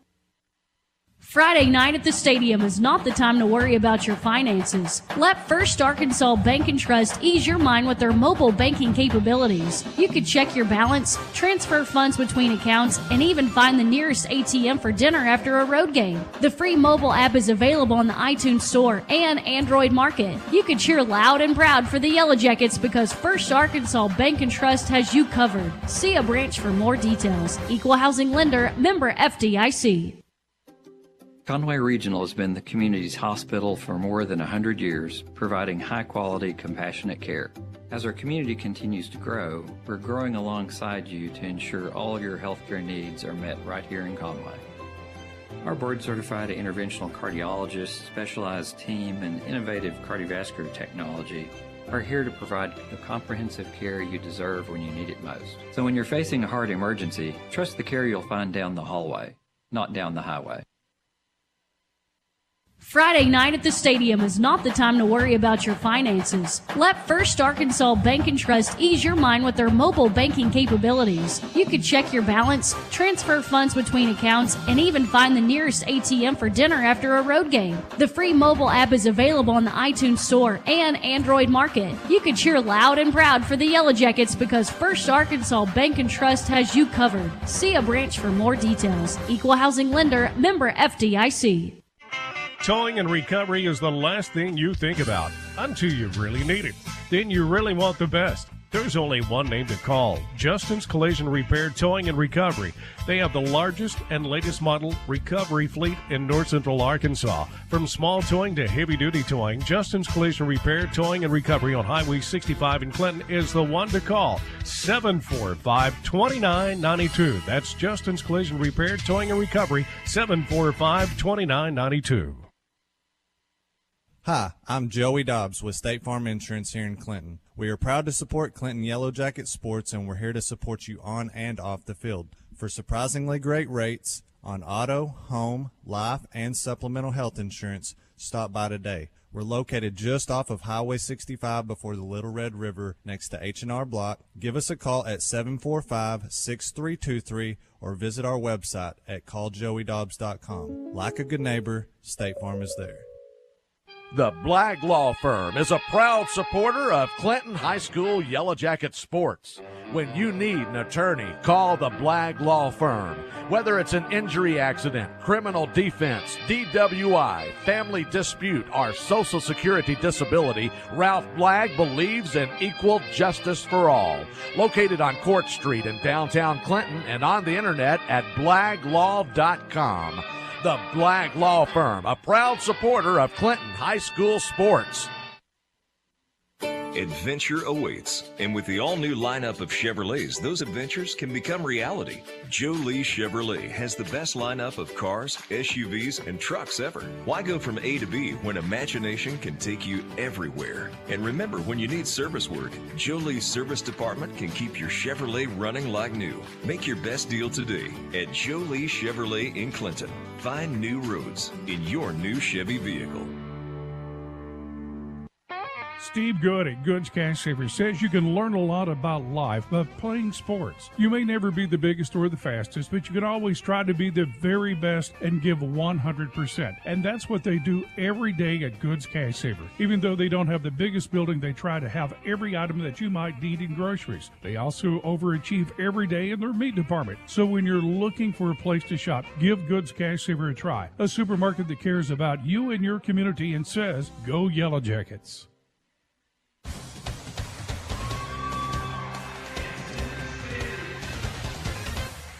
Hey, I hope you're watching on the KHPQ Sports YouTube channel, the KHPQ Facebook page for the live stream tonight. We don't have the audio, but you can watch it on video. I'm going to read you the script here in just a moment, but you're seeing Mike Holly with the script tonight for the recognition of the 1999 Clinton Lady Yellow Jacket reunion team that prior to the Yellow Jacket win this past Tuesday night, they were the winningest class. That being those 3 years, that senior class, they had won more games than any other ladies class in Clinton High School history, I think, with 68 wins. Well, it took this year's 22-23 seniors with their 69th win on Tuesday night to surpass them. But tonight, it's that 99 Lady Yellow Jackets being recognized. This reunion, you're seeing it on the floor. Let me tell you a little bit about them. They were 28-6. They were the Conference 2 AAA champions back then in '99. They were the district tournament champions. They were the regional runner-up. It was the first trip to the state tournament by a Lady Yellow Jacket basketball team in 15 years at that point. They finished the season ranked number 9 in the state by the Arkansas Gazette. 2 players were named All-State, All-Region, and 2 All-State, 3 All-Region, 5 All-District. Those 28 wins were the most wins in school history, a record that stood for 23 years, only surpassed by last year's squad who finished up with more than that. But that has included some of the players on that team.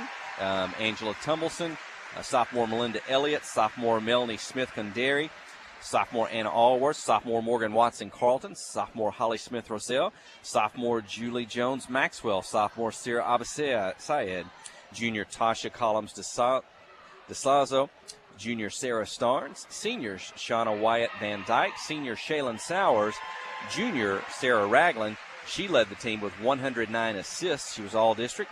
Senior Jamie Lynch Hawks, she averaged 10.4 points per game and was all-district. Junior Allie King Suggs, she led the team in three-point baskets made, had 65 on the season, had 7 in one game, and she hit a three-pointer to defeat Heber Springs in overtime. Junior Brooke Oak, she led the team in steals with 99 that season. She was all-region, all-district. It was junior Lacey Newton Standridge. She averaged 11 points. As the lights go out, as the senior boys are coming out, let me get my phone light on here momentarily. I can finish here with you on this. But Lacey Newland Standridge, she averaged 11 points. She was named All-State, All-Region, All-District. And she led the team in three-point shooting percentage. She was a perfect 3 for 3 on the season. And then you had senior Allison Bridges Scroggins. Well, she led the team in scoring, 15 points per game, rebounding 9 a game, 106 blocked shots on the season. She had 13 double-doubles, meaning, I guess, scoring and rebounds on the season, or blocked shots. She had 1 triple-double, 10-plus in all 3 categories. She was a 2-time All-Stater. She was All-Region. She was All-District, and she played in the Arkansas High School All-Star game. That team was assistant coach Scott Perry. It was head coach Ricky Cooper. I'll tell you a little bit about Ricky Cooper. We spent 27 years the girls program coach here at Clinton High School. In junior high, his teams won 8 conference championships. They won 1 regional championship, 14 trips to the regional tournament, and 6 trips to the state tournament. In 1999, Coach Ricky Cooper was the 2 AAA Coach of the Year. And, 3 of tonight's Lady Yellow Jackets, well, they have children who are current Yellow Jackets on this year's squad. That includes Gus Scroggins, the son of Allison Bridges Scroggins. You've got Kinley Keith and Cameron Keith, daughters of Brooke Keith. And then you've got Sydney Standridge. Well, she's the daughter of Lacey Newland Standridge.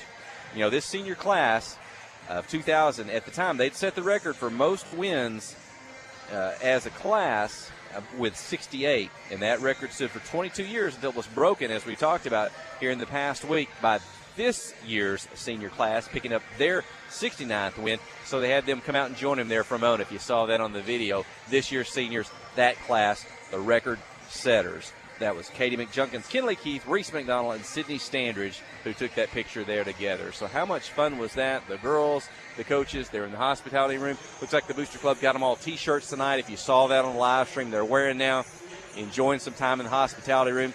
Good job to Mike Holly and the Booster Club, Phillip Jones, Angela Bradford, getting all that put together and recognizing that tonight. You saw a standing crowd and an ovation there for Coach Ricky Cooper. So what a neat night here at the arena for that group.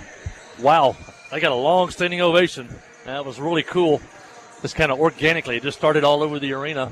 And that's a unique group. That's 2 generations of Yellow Jackets there with their children involved.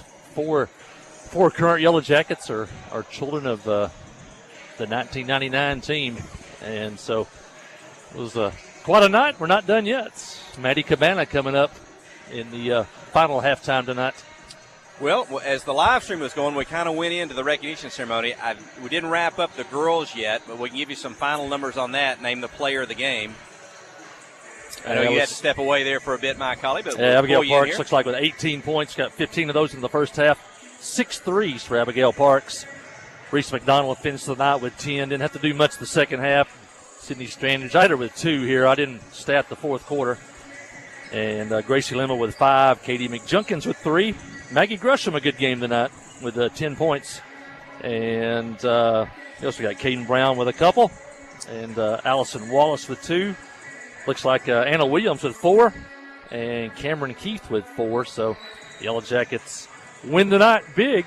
And the Yellow Jackets are now 19-6 on the season, 10-0 in conference play. And they've won 10 in a row and 15 out of 16. Pulaski Academy now 6-13, 5-5. And we talked about that. There's 3 teams for the final 2 spots.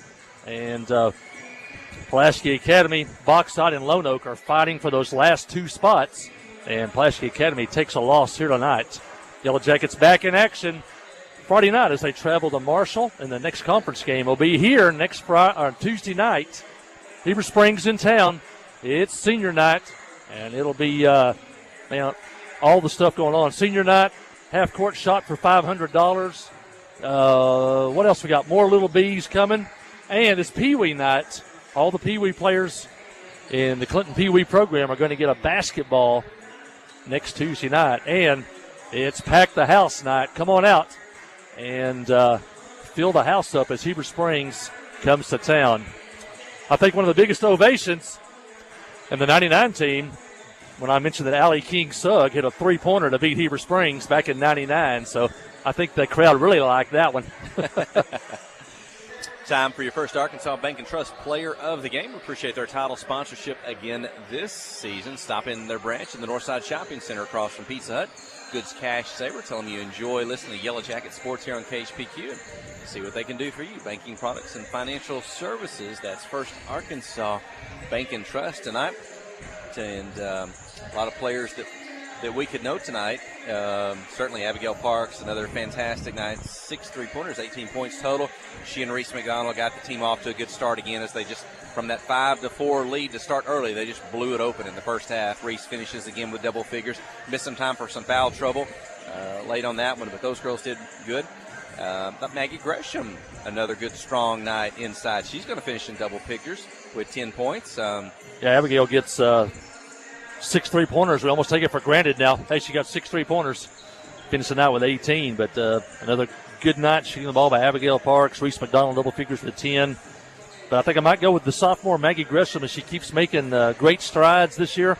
And she finishes the night with double figures, 10 points, 2 for 2 at the free throw line, and a handful of rebounds. That'll do it. Maggie Gresham is your first Arkansas Bank and Trust Player of the Game. Well, the boys are out warming up. It's the Yellow Jackets versus the Pulaski Academy Bruins. Let's take a break. When we return, we'll get you set for the boys. You're listening to KHPQ in Clinton High School Sports. Adventure awaits. And with the all-new lineup of Chevrolets, those adventures can become reality. Jolie Chevrolet has the best lineup of cars, SUVs, and trucks ever. Why go from A to B when imagination can take you everywhere? And remember, when you need service work, Jolie's service department can keep your Chevrolet running like new. Make your best deal today at Jolie Chevrolet in Clinton. Find new roads in your new Chevy vehicle. Towing and recovery is the last thing you think about until you really need it. Then you really want the best. There's only one name to call, Justin's Collision Repair Towing and Recovery. They have the largest and latest model recovery fleet in North Central Arkansas. From small towing to heavy-duty towing, Justin's Collision Repair Towing and Recovery on Highway 65 in Clinton is the one to call, 745-2992. That's Justin's Collision Repair Towing and Recovery, 745-2992. Nobody has sold more Dodge, Chrysler Jeep Ram vehicles than the Landers family. If you're looking for a hassle-free, stress-free buying experience, then Cowboy Dodge, Chrysler Jeep Ram in Clinton is your place to shop.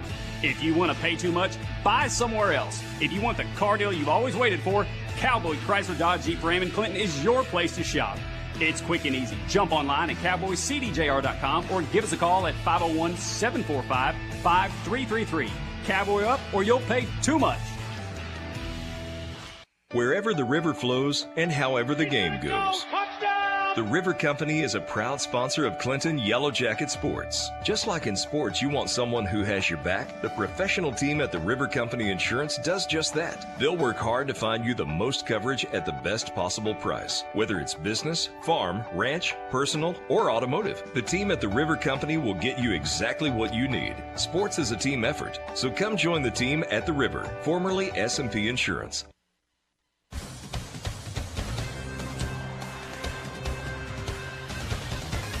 And we're getting set for the boys' game. Final talks here between Coach Judson Smith and his senior boys. What are you thinking tonight, Clinton and PA? Yep, the Yellow Jackets with a win tonight will guarantee themselves a spot in the postseason with a win tonight. It look like we're pretty much in, but tonight will be a mathematical chance that we will be in. Look at the records tonight. Clinton boys come in with a record of 16-9. They're 9-3 in conference play. They're in third place. They've won 9 of their last 12 games. And you remember they started out 0-4 on the season. Last game was a win, a tough win, a hard-fought win over Lone Oak on Saturday night. They didn't shoot the ball extremely well, but they found a way to win. And they defeated the Lone Oak Jackrabbits here on Saturday night. Last time these two teams played, the Yellow Jackets won 68-46 back on January the 6th. You remember that was a high-flying ball game that night for the Yellow Jackets, and the Yellow Jackets ended up with 4 dunks in the ball game, including a incredible dunk by Zane Widener in traffic. PA comes in with a record of 6 wins, 12 losses. They're 4-7 in conference play in 6th place. And as we said, no district tournament, so they've got to get up to 4th with a chance to make the postseason. Their last game was last night. They played Lisa Academy West. They won by a score of 67-45. That broke a 9-game losing streak by Pulaski Academy. A win tonight by Clinton locks up 3rd place and a berth in the regional tournament. PA is in 6th place, but they're only 1 game out of 4th place. So they got a lot to play for tonight. And so we should get PA's best effort. They're probably feeling pretty good after winning last night. But we'll see if the Yellow Jacket boys can come out, shoot a little better than they did Saturday night, and do just like the girls tonight at home. Maybe get out ahead early and maybe steamroll Pulaski Academy. We'll see. We're just moments away from the tip-off. And Brian Anderson on the public address announcing the starting lineup tonight for Coach Judson Smith, assisted by Cody McKnight. And the 5 on the floor to start. You're going to see sophomore Carter Holland, senior Ethan Biggs, junior Zane Widener, senior Brody Emberton, and senior Russ Hensley. It was Carter Holland who was our first Arkansas Bank and Trust player of the game in the win over Lone Oak this past Saturday night. Hey, you want to stay with us at halftime? Special guest Ricky Cooper, the coach of the 1999 Yellow Jackets, and every Yellow Jacket from about 1995 until about 2015. He'll be the guest at halftime. He told me, I hadn't talked to you guys since my last game I coached, so it's good to get Coach back and see what he thinks about this year's team, the 99 team, and what he's doing in retirement. And we are underway. The tip controlled by the Yellow Jackets, Widener, and he'll get it back in his hands down the floor. Ball's loose, goes out of bounds. The officials confer, and they'll say PA basketball. The Bruins dressed in kind of a Carolina blue, trimmed in a little bit of navy. The Yellow Jackets in a home white, trimmed in gold. If you're watching on the KHPQ Sports YouTube channel or the KHPQ Facebook page, the live stream tonight, Laura O'Neill is our video engineer. I'm Jeff Hall. My colleague joins me here for the broadcast. And three-point attempt by PA goes up, won't go. Long rebound. Brody Impton's got it. He's going to race down the floor. Oh, lob it up for Zane Widener, and it's going to fall off the rim.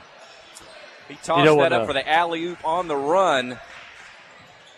And a two-pointer by PA. Like I said, on Friday night, we didn't broadcast the game at Lisa Academy West, but Yellow Jackets had 4 dunks, 2 by Brody, 2 by Zane, and 2 of them were alley-oop dunks just like that one. Holland gets in the lane, starts right, spins left. Carter Holland picks up where he left off Saturday night. He's got the first 2 of the game for the Yellow Jackets. We're tied at 2, 1 minute in. Carter had a great game. He was our first Arkansas Bank and Trust player of the game Saturday night. Scored 15, but, man, he was also great on defense. 1-3-1 defense. Brody Impton's long and lean there at the top. Russ Hensley in the middle. Zane Widener, Carter Holland on the wings. Ethan Biggs down low. Drive, shot up. And off the back of the rim, then drops in 4-2. The teams trade the lead. Yeah, nice touch on that runner by Jordan. Biggs over to Holland. He'll shoot the 3. It's up. This one won't go off the rim. Rebound by PA inside. Up the floor, cross midcourt on the pass. Defense back. Into the lane, side step. Kind of a reach-in foul by Russ Hensley, but not enough. Shot's going to go through. Foul call. Chance of 3-point play for the Bruins. Like I say, PA coming out, playing with a lot of energy right now. They played last night against Lisa Academy West. Broke a 9-game losing streak with an easy win.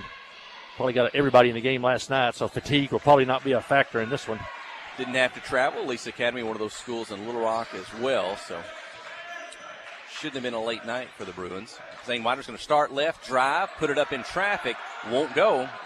And Pulaski Academy's going to come away with it. 6 minutes remaining, first quarter, 7-2 is the early Bruin lead. You know, that's the way the Lonoke game started out. Jackets trailed 7-0 out of the gate in that one. 3-point shot short off the rim. Brody Emerton with a rebound. He's going to turn, get up the floor. 3 defenders in front of him. Gets to the right side, pulls up, shot good. Brody Emerton. He's got a good touch when he can do that. He can just get up in the air, and he's got himself set and square. Yeah, going at full speed, then having to get airborne, and then have such soft touch to get it to go. Not an easy shot. 2-pointer off the glass, good by the Bruins. That's by Connor Cauldron. 9-4. Johnson Burgess is going to check in the ballgame at the next break. Brody Emerton with a 3, top of the key. It won't go off the front of the rim. Rebound. And a kick by Carter Holland. Keep it with the Bruins out of bounds. Here comes Dawson Burgess. Ethan Biggs out. 5:11 remaining in the first quarter, trailing 9-4. You know, when these two teams last played, I think the Yellow Jackets had 10 kick balls in that game out of this 1-3-1 zone defense, and there's the first one tonight by Carter Holland.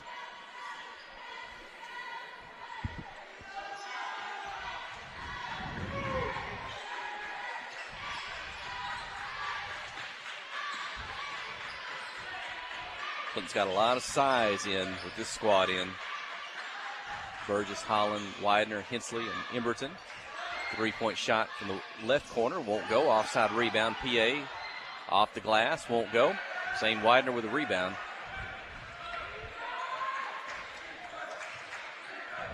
On the dribble, right, left, between the legs, gets in the lane, over a defender, and Zane whistled for the offensive foul. The charge, and his first foul, the team's second. Well, that's what we saw a lot of on Saturday night. I think there were 5 offensive charging fouls early in that ball game. Zane got a little bit of foul trouble himself in that one, but that's the first of the night. 4.5 to go in the first. Tried to slide to his left there and just caught just enough of the defender. The official called the offensive foul. Travel by Pulaski Academy. They turn it over. 9-4 still to score here. Early lead by the Bruins.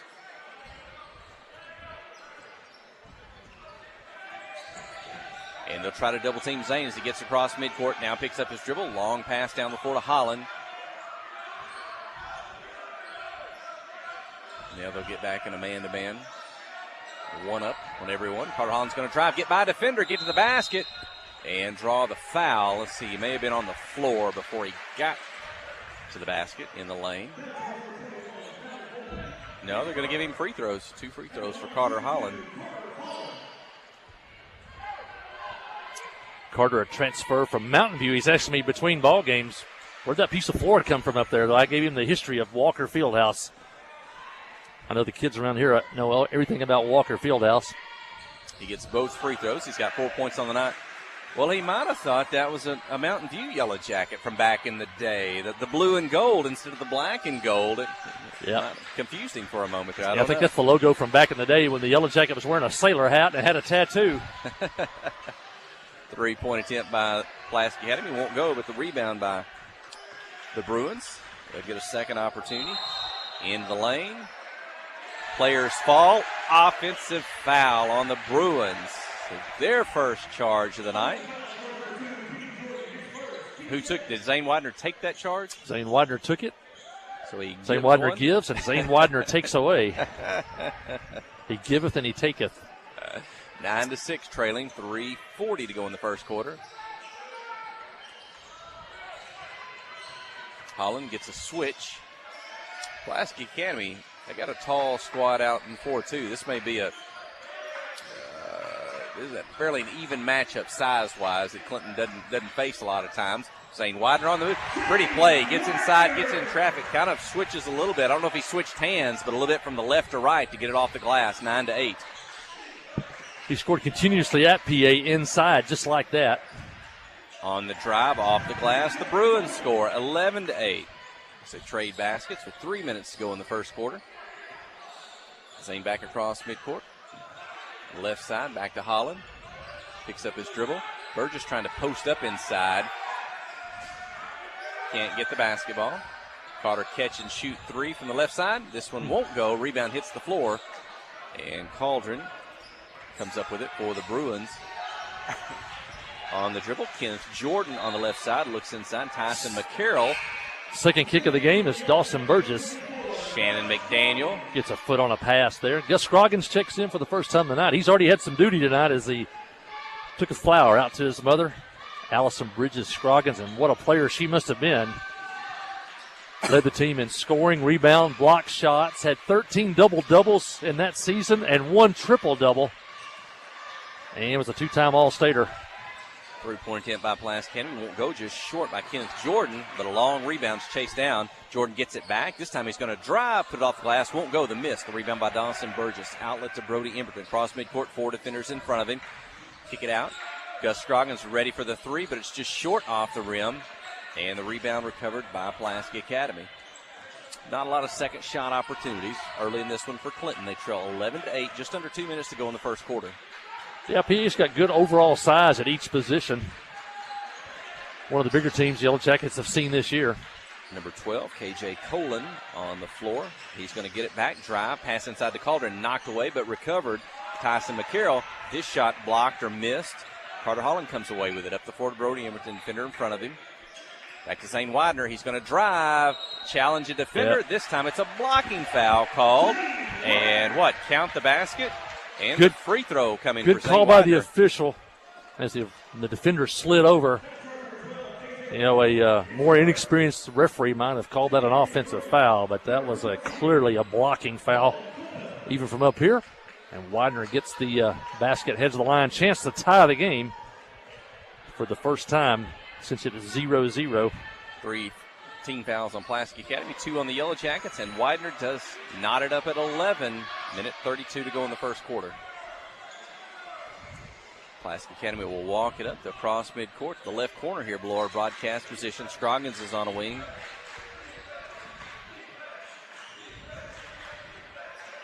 Bounce into the corner. Force the Bruins, throw it cross court. High in the air, keep it away from the Yellow Jacket. Long and lean defense. Inside, they got some space. Shot it, blocked by Holland. Into the hands of Emberton. Brody down the floor, a couple defenders in front of him. Dribbles over to the left side, back to Widener, back to Carter Holland. Inside, dishes back to Widener. Looks inside, not there, back to Burgess.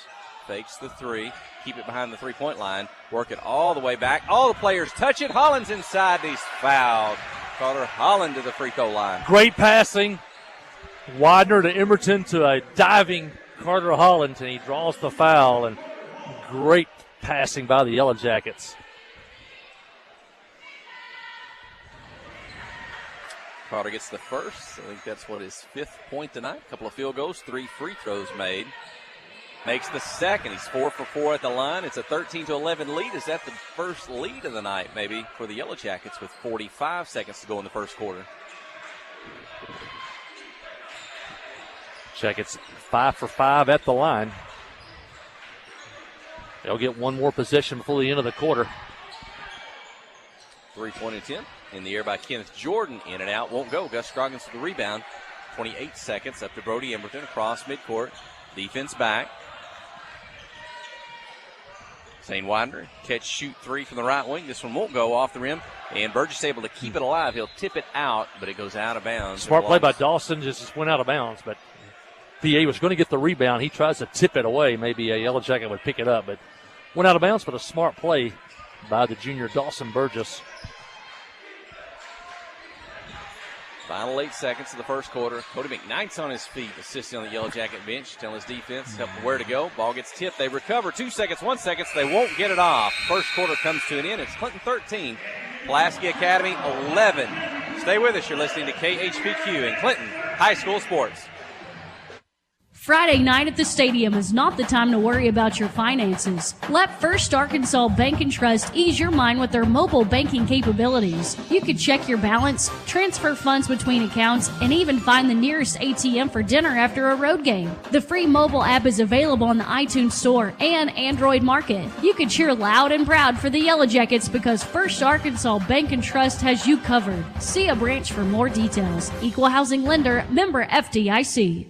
Hi, I'm Joey Dobbs with State Farm Insurance here in Clinton. We are proud to support Clinton Yellow Jacket Sports, and we're here to support you on and off the field. For surprisingly great rates on auto, home, life, and supplemental health insurance, stop by today. We're located just off of Highway 65 before the Little Red River next to H&R Block. Give us a call at 745-6323 or visit our website at calljoeydobbs.com. Like a good neighbor, State Farm is there.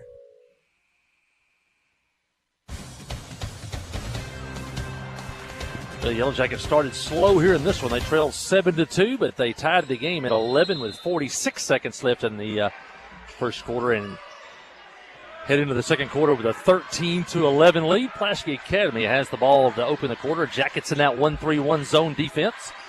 Pulaski Academy working it beyond the perimeter. Drive inside, shot knocked away, goes out of bounds. It'll belong to the Yellow Jackets. Yeah, check that. He pointed toward the Yellow Jackets, so they're going to keep it here with Pulaski Academy. 14 fouls on PA in the first quarter, only 2 on the Yellow Jackets. Long three-pointer off the glass, no good. And Emerton with the rebound, quickly in the front court to Widener to the basket, layup, no good, but he's fouled as the Yellow Jackets got it off the glass and down the floor quickly with Emerton leading the break, and Widener heads to the line, and the Yellow Jackets are 5 for 5 so far tonight. Zane shooting into that Clinton student section, misses the first one. Coach Ricky Cooper will be with us at halftime. We haven't heard from him in a couple of years. It'll be good to catch up with Coach Cooper. And on the floor, we'll have a ceremony honoring Maddie Cabana. Widener makes the second. Yellow Jackets have their biggest lead of the game, 14-11. Pass, cross court, shot out of the corner, in and out. Rebound PA, shot up, no good. Second shot is good. As number 14, Walden Culpepper gets the basket. 14-13, Clinton leads by 1. Trapped and out of bounds. And the ball belongs to Pulaski Academy. Kind of a run and jump. We've seen Pulaski Robinson do it first this year against us, caused a little bit of trouble. And then we saw Lone Oak try it for just a little bit on Saturday night. And there we see it with Pulaski Academy trying to trap near midcourt. PA with a chance to take the lead. Drive in the lane, floater off the glass, good. by Caden Colon. And PA now leads by a score of 15-14. Widener, backdoor cut, and it goes out of bounds. Trying to get the ball to Holland. Pass off his hands and out of bounds. And Dylan Jones will check in for the first time tonight. Zane Widener will get a breather. 6:40 left in the first half. Jackets trail by 1. Hensley heads to the scores table to check in. PA working against this Yellow Jacket zone defense here on the near side. Tries to drive, nothing there. Now cross-court pass, long three-pointer is good by Kenneth Jordan. His first of the game. He has 7, and now PA has scored 5 straight, and they lead 18-14. Gus Scroggins, the sophomore, with a basketball to Holland. Spin move to the basket, cut off. Now gets it back to Scroggins. He'll pull up for 3, no good. Emberton fights for the rebound, ball loose. Burgess tries to save it, and it goes out of bounds, and it'll belong to Pulaski Academy. Russ Hensley checks back in. Gus Scroggins will take a seat. No doubt we'll see him before this one's over again. And the Bruins cross midcourt. Now they'll back up a little bit. Look at this Yellow Jacket defense in the zone now. Dylan Jones and Brody Emberton at the top. Burgess pops out on the wing. Hensley's defending the middle. Here comes Carter Holland on the opposite wing. 3-point shot up short. Won't go into the hands of Carter Holland. Ahead to Dylan Jones. He gets it down the floor quickly. Got a defender on him. Got a second defender. Poke it away from behind. But Brody Emberton recovers. He's going to drive the lane. Get in the air. And drop it in. Brody Emberton for 2. Trailing 18-16. Tough shot. Got bumped in the air. No call, but he's had enough body control to get the shot to go. And the Jackets back within 2. Brody with a steal. Uh-oh. He's got a breakaway. He'll put it up. Dunk it. 2 hands. Brody Emberton ties it at 18 with a dunk. Back-to-back field goals. PA wants a timeout. 5:16 to go in the second. You're listening to KHPQ in Clinton High School Sports. FL Davis Cash Lumber, your Ace Hardware store, is a proud sponsor of Clinton Yellow Jacket Sports. FL Davis Cash Lumber can help with your electrical, plumbing, paint, tools, hardware, and flooring needs. They're a full-service hardware store and lumber yard. FL Davis can provide you with everything you need for your residential or commercial projects. The knowledgeable staff is always on hand to answer your questions. Visit FL Davis Cash Lumber, your Ace Hardware store. Same place, now Ace. Steve Good at Goods Cash Savers says you can learn a lot about life by playing sports. You may never be the biggest or the fastest, but you can always try to be the very best and give 100%. And that's what they do every day at Goods Cash Saver. Even though they don't have the biggest building, they try to have every item that you might need in groceries. They also overachieve every day in their meat department. So when you're looking for a place to shop, give Goods Cash Saver a try. A supermarket that cares about you and your community and says, go Yellow Jackets.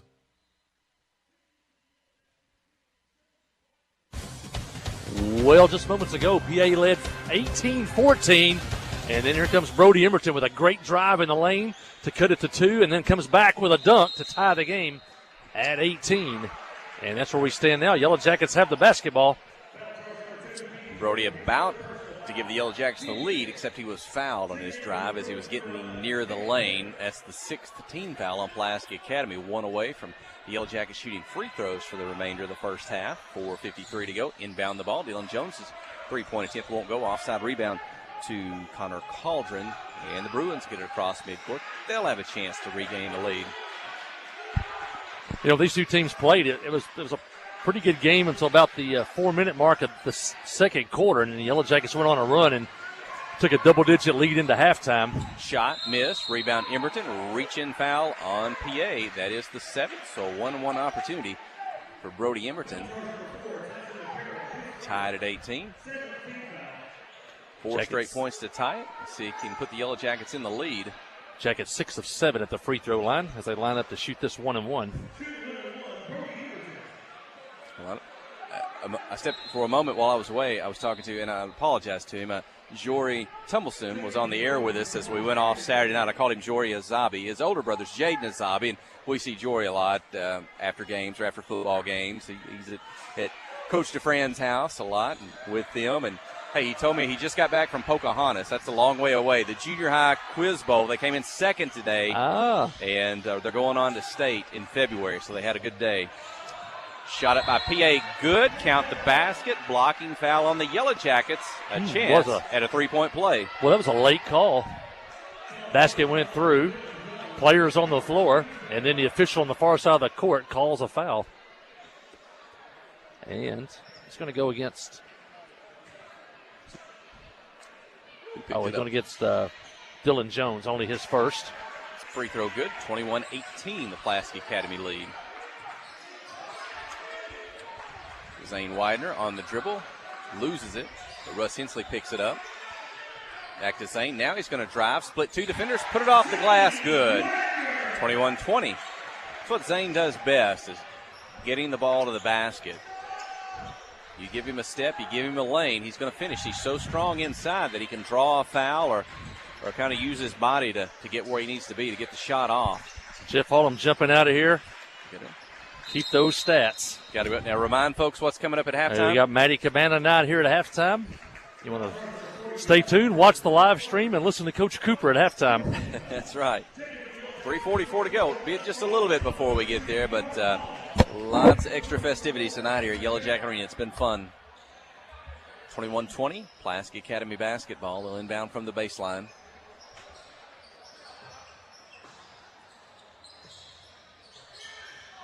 Foul called. That was against Dawson Burgess, his first, the team's fourth. He checks out of the ball game. Carter Holland returns. On the dribble, on the drive. And Zane Widener's going to be whistled for the blocking foul, and that will draw the ire of the Yellow Jacket home side. Coach Judson Smith's upset about that one. That's the second personal foul against Zane Widener, the team's fifth. Non-shooting foul. Bruins from the baseline. You can see the Clinton crowd on the live stream behind the Yellow Jacket bench there across the way. Big crowd tonight. Pulaski Academy, not too many folks made the trip up from Little Rock, from West Little Rock. And maybe watching on the live stream or on the radio tonight. Hopefully they're picking up the broadcast. We got a good one here, 21-20, the boys game. Bruins with the lead. Inbound the ball, three-point shot up off the back of the rim, won't go, tipped. Brody Emberton recovers, he's got it. Keeping himself down the floor, right hand, left hand, and it's stolen away. Zane Widener pokes it back, and it's going to end up off the hands of the Bruins. Out of bounds, keep it with the Yellow Jackets. So a good effort. Hey, you lose it offensively, step up with the defense, you'll get it back. That's what happens. Inbound the ball to Widener. Looks like a 2-1-2 zone defense. They're going to push Widener a little bit deep out on the floor, middle of the floor. Get over to Russ Hensley, catch and shoot three. Good, Russ Hensley for three. That's his first basket of the night. The senior gives Clinton the lead, 23-21. Gus Scroggins is back in the ball game. And on the pass, Carter Holland with a kick out of bounds. Stops the clock at 3:07.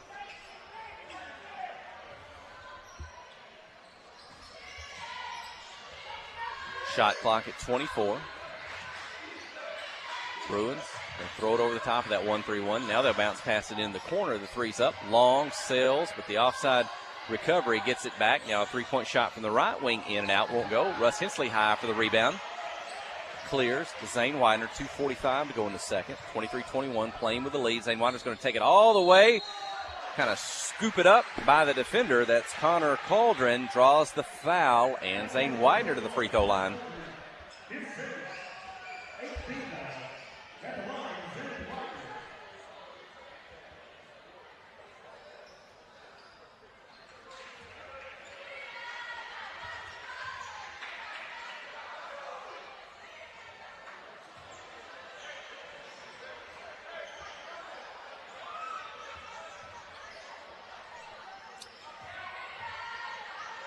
Zane, the junior, at the line.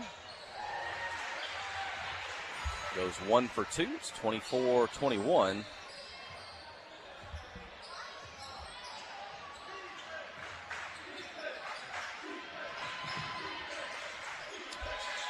that's going to put Zane with 9 points on the night.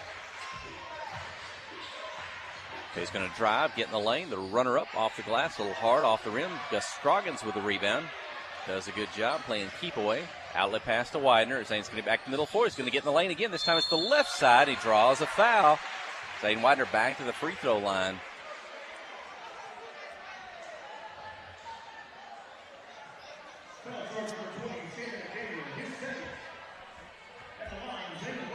It's 2:15 on the clock in the second quarter. Widener's first free throw is up and in. That's the 19th foul against Pulaski Academy. And they'll take a timeout. 25-21 is the lead. Widener for one more free throw when we return. You're listening to KHPQ and Clinton High School Sports.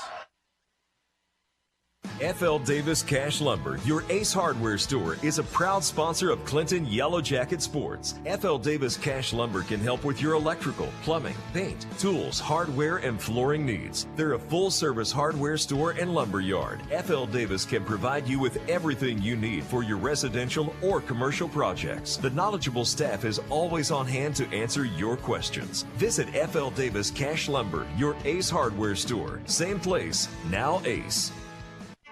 Towing and recovery is the last thing you think about until you really need it. Then you really want the best. There's only one name to call, Justin's Collision Repair Towing and Recovery.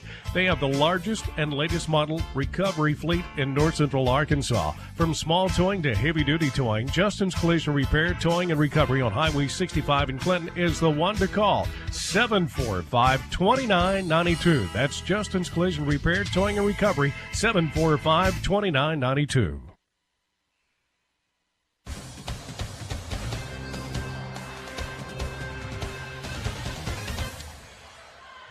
Widener at the line for his second free throw. Made the first one, gets the second one, 26-21. The Yellow Jackets' biggest lead of the night, I believe. And that's going to give Widener double figures on the night. I've got him with 11 points, 26-21, 2-11 in the second quarter. Judson Smith on his feet, midway down that Yellow Jacket bench, coaching on the defensive end of the floor. Three-point attempt. The Bruins won't go. Rebound tipped around. Pulaski Academy gets it back. Into the corner. Three-point shot up. A miss. Offside rebound. Ball gets knocked loose. The Bruins have it again. Reset the shot clock. 1-3-1 defense. Dribble down. Try to weave inside, but not there. Forced to take it back out. Trying to post up. Can't get it inside. They'll whip it into the corner. Cauldron with the three. It's up. Won't go. Rebound. PA gets it back. Up and in. The two-pointer. It's going to go by Tyson McCarroll. In the backcourt. A little bit of pressure. Going to force the Yellow Jackets to turn it over. Throw it out of bounds against the press. 26-23. A minute 14 in the second. Chance to tie or cut it to one here for Pulaski Academy.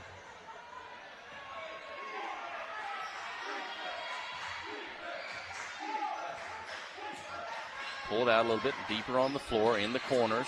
Gonna try to stretch maybe this 1-3-1 defense. Try to find an angle. There's a drive. Cauldron comes in from the corner, takes the pass, and draws the foul. He'll go to the free throw line. So maybe that's the way you attack that tall, long lane 1-3-1 is you spread a little bit high, then look for those seams, look for those corners, look for those diagonal passes.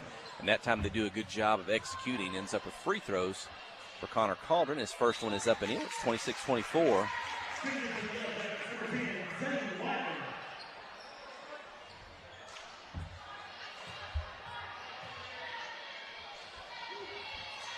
And the second.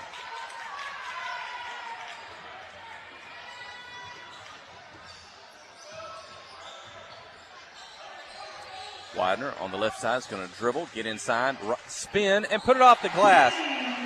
For Zane, that spin was quick by the time he was going to the right, spun back to the left, and a backcourt violation by Pulaski Academy. So they try to get up the floor quick, threw it back just enough for the trailer. Backcourt, 28-25, 40 seconds here in the second quarter. Inbound the ball, Brody Impton. Shot clock still in play here. About a 4-second differential. Bounce pass, Impton inside, turns, shoots over a shorter defender, and scores. 2 points for Impton. I've got him with 8 on the night, 30-25. back to that 5-point lead, I believe, which equals the biggest lead of the night. Cross midcourt. Emerson's going to come out there high on that 1-3-1. 14 seconds. Dribble in, kick it out to the corner. Travel, defense forcing the footing by Pulaski Academy. They travel and turn it over 9 seconds now in the second quarter. Up the floor, wider on the dribble. 3 seconds, 2 seconds into the corner. Russ Hensley won't go. Brody Imprint tips. It won't go, but a good finish by the Yellow Jackets here in the second quarter. Got that 5-point lead, 30-25 over the Pulaski Academy Bruins. They'll head to the locker room. We'll take a break. When we return, a little special recognition for Maddie Cabana, her night here at halftime. Stay with us on the live stream, and we'll talk it up when we return. You're listening to KHPQ in Clinton High School Sports. Steve Good at Goods Cash Savers says you can learn a lot about life by playing sports. You may never be the biggest or the fastest, but you can always try to be the very best and give 100%. And that's what they do every day at Goods Cash Saver. Even though they don't have the biggest building, they try to have every item that you might need in groceries. They also overachieve every day in their meat department. So when you're looking for a place to shop, give Goods Cash Saver a try. A supermarket that cares about you and your community and says, go Yellow Jackets. Adventure awaits, and with the all-new lineup of Chevrolets, those adventures can become reality. Joe Lee Chevrolet has the best lineup of cars, SUVs, and trucks ever. Why go from A to B when imagination can take you everywhere? And remember, when you need service work, Joe Lee's service department can keep your Chevrolet running like new. Make your best deal today at Joe Lee Chevrolet in Clinton. Find new roads in your new Chevy vehicle. Friday night at the stadium is not the time to worry about your finances. Let First Arkansas Bank and Trust ease your mind with their mobile banking capabilities. You can check your balance, transfer funds between accounts, and even find the nearest ATM for dinner after a road game. The free mobile app is available on the iTunes Store and Android Market. You can cheer loud and proud for the Yellow Jackets because First Arkansas Bank and Trust has you covered. See a branch for more details. Equal housing lender, member FDIC.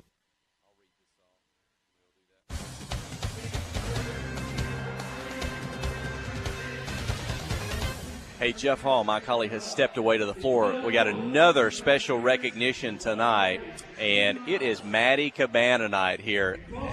Do you know Maddie? Let me tell you about her.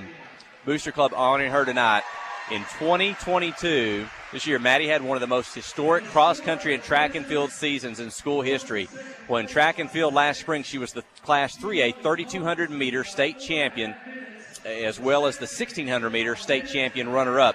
In cross-country, she's the 4A state champion, as well as the conference champion.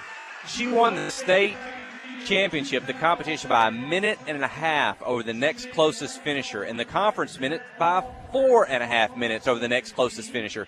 She was all-state track and field. She was two-time all-state cross-country. She was the Arkansas Democrat Gazette all-Arkansas cross-country team.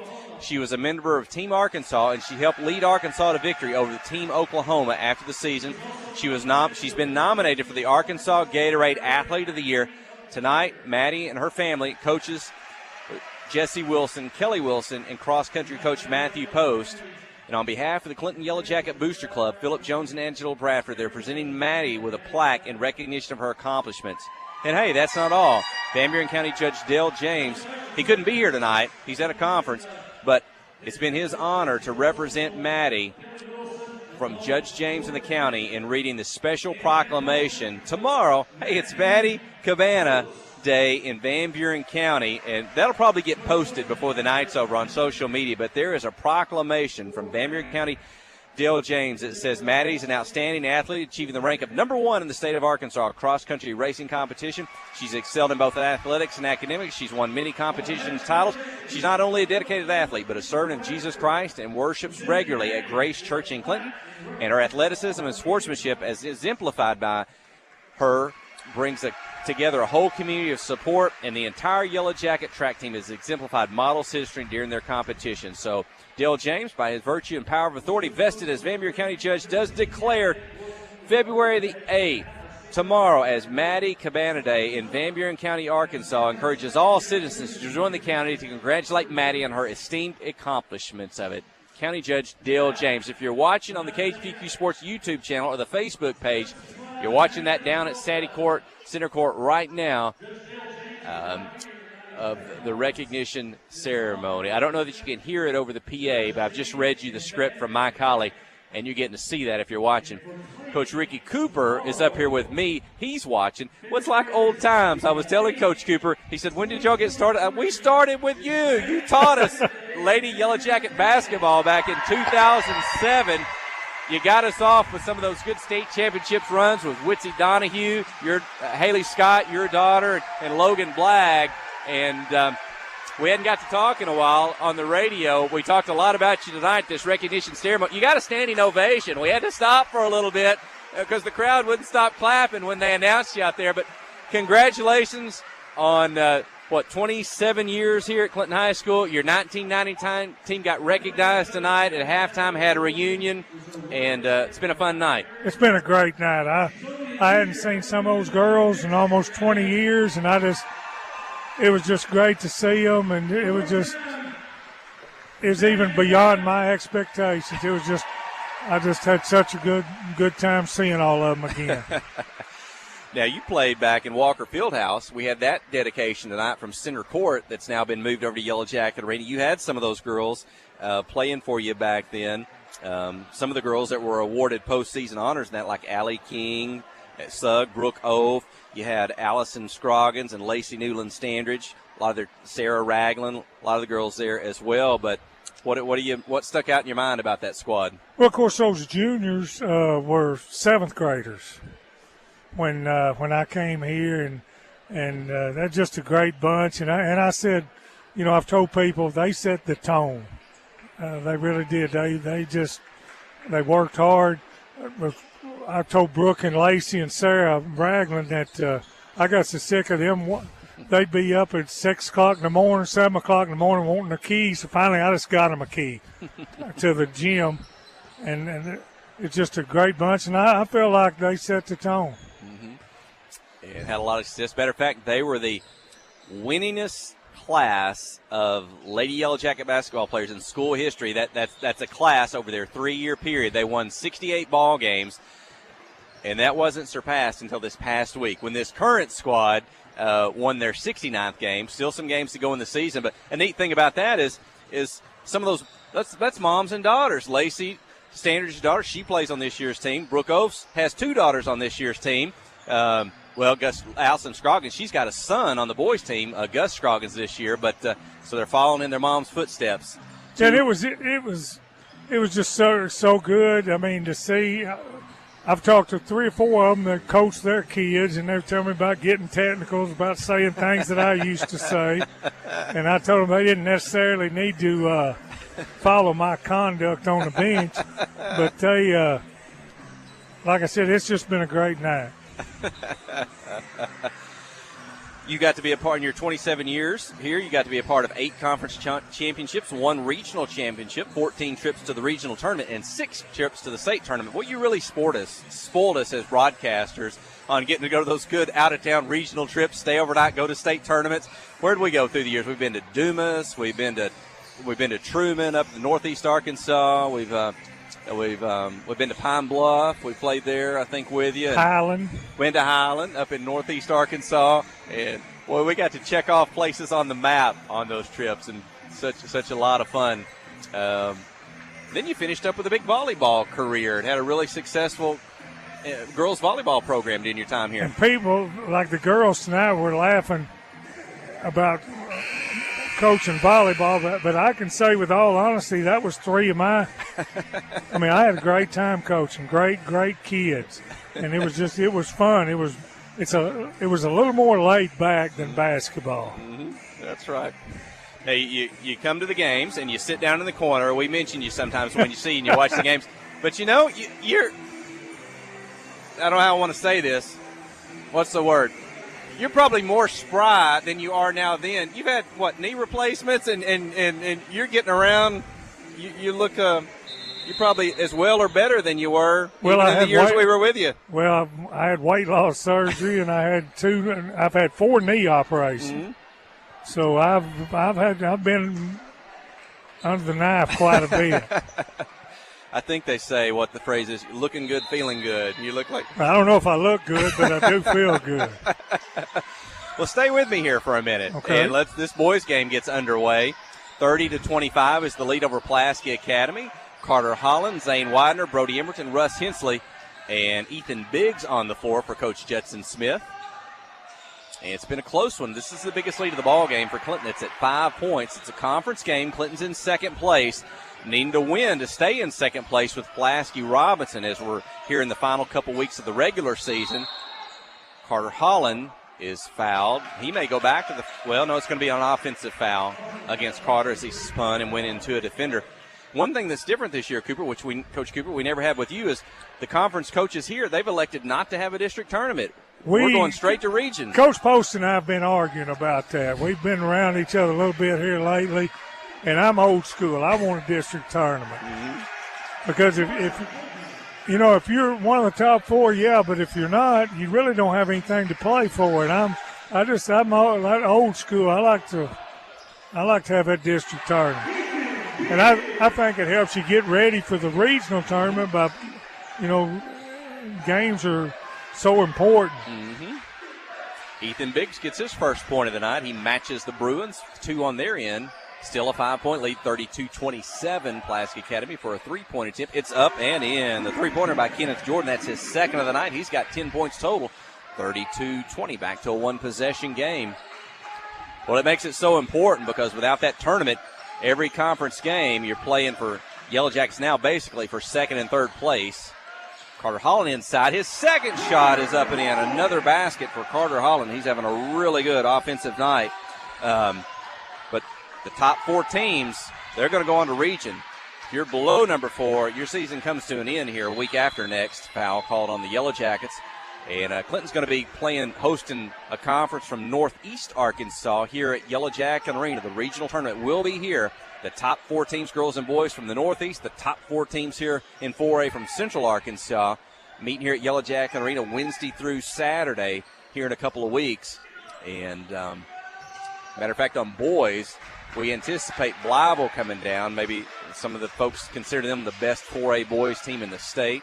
Maybe Brooklyn, number 2 in that conference, they'll be coming down. So the Yellow Jackets trying to get the best position they can to finish the regular season. Improve their seeding. Shot up, won't go. Rebound, Zane Widener. Zane gets down the floor. He's got a defender in front. Picks up his dribble. Cross-court pass to Biggs. He whips it over. They get it back to Zane. Bounce pass down low to Emberton. Wants to turn, spin, shoot over the defender, Brody Emberton. You got a chance to watch this Emberton kid this year on the football field or the basketball field. He is quite an athlete. Yes, I've been really impressed. He's come on a long way from last season, I felt like, in basketball. Shot up, won't go. Brody Emberton. No, Widener. Holland back to Widener. Off the glass. Good. Good finish by Widener.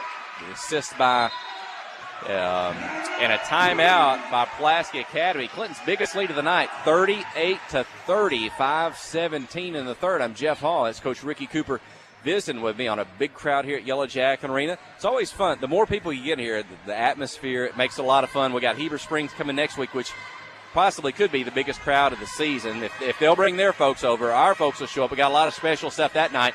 Then we got the tournament. Well, tournaments are always fun, especially here if we can get a big crowd. Yeah, it's Coach DeFray and I were talking early tonight. If you had this crowd in Walker, you couldn't get them all in. Now, I did miss that part because there's not the. I can't really think of the word I want to use. Right down on top of you on the floor, but this was good to come to practice every day. Mm-hmm. That's right. I got to play there during the years back in the 80s and enjoyed that. I was real proud of Casey. That's a beautiful what he did. He put a lot of work into that.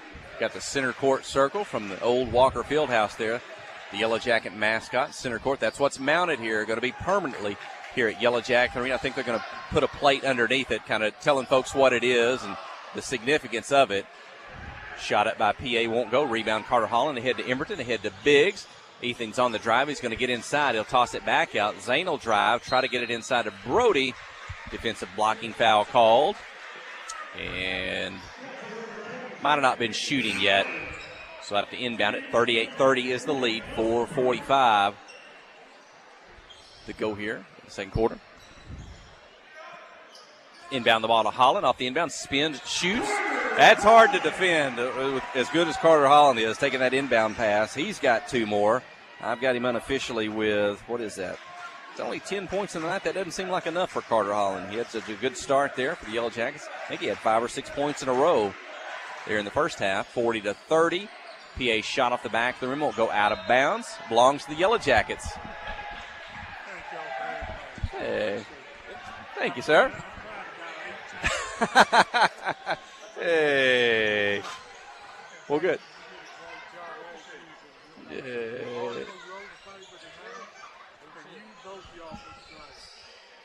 I think Coach Ricky Gruber's going to slip away from us here in just a moment. Brody Emberton for 3. He's had a fun night. And sure we'll see him around as the season goes on and back to tournament play. Thank you. Thank you, Coach. 43-30. Biggest lead of the night for the Yellow Jackets. If PA can't counteract this, Clinton may be on a run that the Bruins can't recover from, trying to pull away here in the third. Maybe what we saw in that first matchup between the two. Maybe it took to the fourth quarter before the Yellow Jackets pulled away, but they are pulling away here in the third. Hope you had a good visit with Coach Cooper. He was good. He is a legend here. Brody Emberton's shot won't go. It's back. Yeah, a lot of good memories. So much fun with getting our broadcast career started. And the trips we followed him on. You got to go and places. So, yeah, tell you, Coach, you see him around. Tell him congratulations, and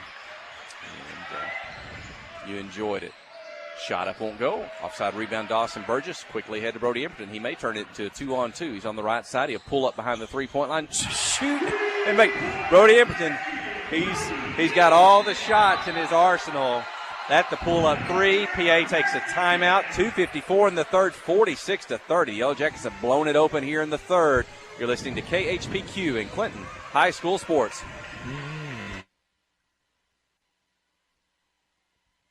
Hi, I'm Joey Dobbs with State Farm Insurance here in Clinton. We are proud to support Clinton Yellow Jacket Sports, and we're here to support you on and off the field. For surprisingly great rates on auto, home, life, and supplemental health insurance, stop by today. We're located just off of Highway 65 before the Little Red River next to H&R Block. Give us a call at 745-6323 or visit our website at calljoeydobbs.com. Like a good neighbor, State Farm is there.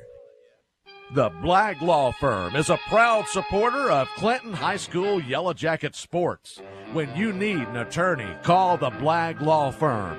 Whether it's an injury accident, criminal defense, DWI, family dispute, or Social Security disability, Ralph Blagg believes in equal justice for all. Located on Court Street in downtown Clinton and on the internet at blagglaw.com. The Blagg Law Firm, a proud supporter of Clinton High School sports. Well, another flurry by the Yellow Jackets in the third quarter, just like Saturday night, and the Jackets have taken their biggest lead of the game, 46-30. Burgess, Emberton, Hensley, Widener, Holland. Shot, miss, rebound Holland. Emberton to Widener. Kick it back. Oh, had a couple defenders inside. He wanted to toss it back out behind the three-point line, see if Brody could go back-to-back threes, but that pass a little bit behind him. It goes out. Yeah, he had the right eye. He just got so deep that actually Brody was behind him. He had to throw the ball back behind himself, and it went out of bounds, but he had the right idea. Bounce pass inside. Shot up won't go. Russ Hensley clears. 46-30. Saturday night, the Yellow Jackets had trouble scoring against Lone Oak except for a flurry in the third quarter. That one's short. And a flurry in the final 2 minutes to win that game against Lone Oak. Bruins going the other way. Inside slide. Holland blocked the shot. Carter does it defensively as well. Pass, 3-on-2. Emberton, 2-point attempt. About a 16-footer. Won't go. Offside rebound, PA. Yeah, Widener made him change his path, and then Carter got the block shot. And Zane knocked it loose. PA recovers. There's a foul inside. on the shot attempt. I believe the Bruins are going to the free throw line. A minute 48 to go. The third. Jackets can hang on to this one. They can finish no worse than third. And if we can get a little bit of help, somebody against Pulaski Robinson, you never know, maybe get up to second place. This also locks the Yellow Jackets into the regional tournament. It'll be here February 22nd through the 25th. So it's 2 weeks from tomorrow, Wednesday through Saturday. The top 4 teams from Northeast Arkansas, Class 4A. The top 4 teams here from Central Arkansas, Class 4A. 2 free throws, up and in, 46-32 on the Yellow Jacket lead. Pressure in the backcourt, kind of a zone press, maybe a 1-2-2. Clinton's going to beat it. They want to double team if they can. They do knock it loose and recovers the basketball. Trying to get up the floor. Kenneth Jordan. Back to defend is Emberton, but a shot off the glass good by Jordan. 12 points for Jordan, leading scorer for the Bruins. They put on a half-court trap, which Yellow Jackets break the timeline. You got to watch for the double teams in the corners. Foul going to be whistled. Oh, wow. Offensive foul on Brody Emberton as he kind of takes on the defender on the drive, KJ Colin, just in front of the Yellow Jacket bench. 46-34. I think one of the things the fans are causing some consternation, is that the right word, is the official is very slow at signaling a call, very delayed. And Burgess steals it away. Ball gets loose from Emberton. Oh, great play by Gus to keep it alive. PA was fixing to pick it up. Russ Hensley for 3, won't go. And Gus gets the rebound. He's been a big part of this possession. And it's going to end up out of bounds off PA, but Clinton will reset below our broadcast position here on the visiting side.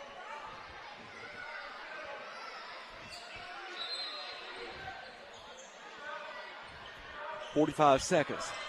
Third quarter. Zone defense by the Bruins. Gus Scroggins, three-point attempt, won't go. And rebound, Pulaski Academy. 16-point lead, and PA's got a chance to get it back into single digits before the end of the quarter. Big defensive possession here. Calden for 3, won't go. Emberton chases it down on the offside, puts it behind his back. Defender almost pokes it away. Brody Emberton's going to slide in the lane and score. Again, the body control. In the air, gets bumped, still able to score.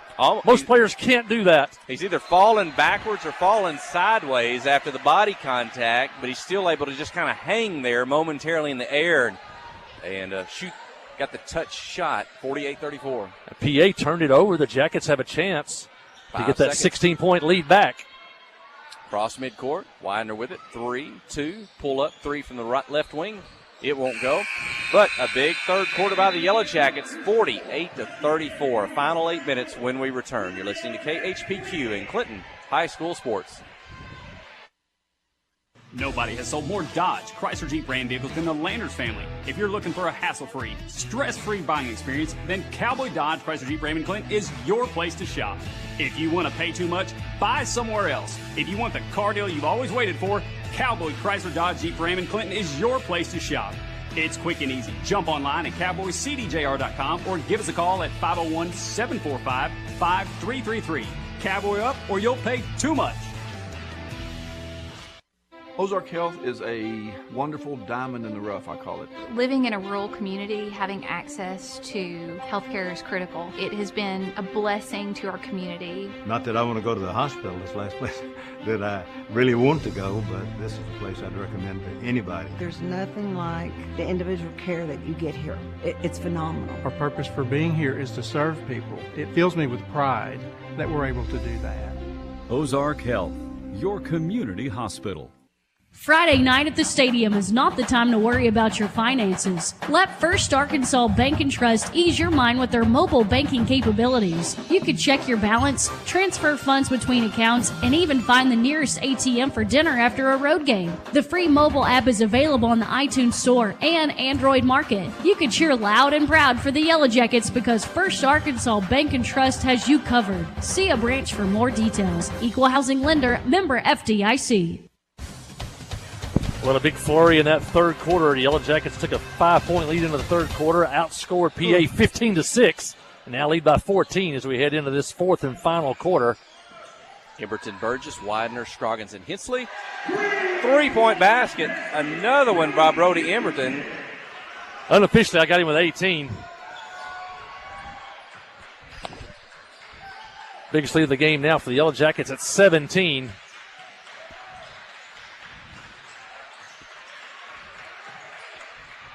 Free throw line extended. Shot up won't go. Scroggins with another rebound. Head to Widener in the lane. Collision. And I think a blocking foul is going to be called. Yeah, I got there a little late. And actually it was a side swipe there. Widener gets to the free throw line.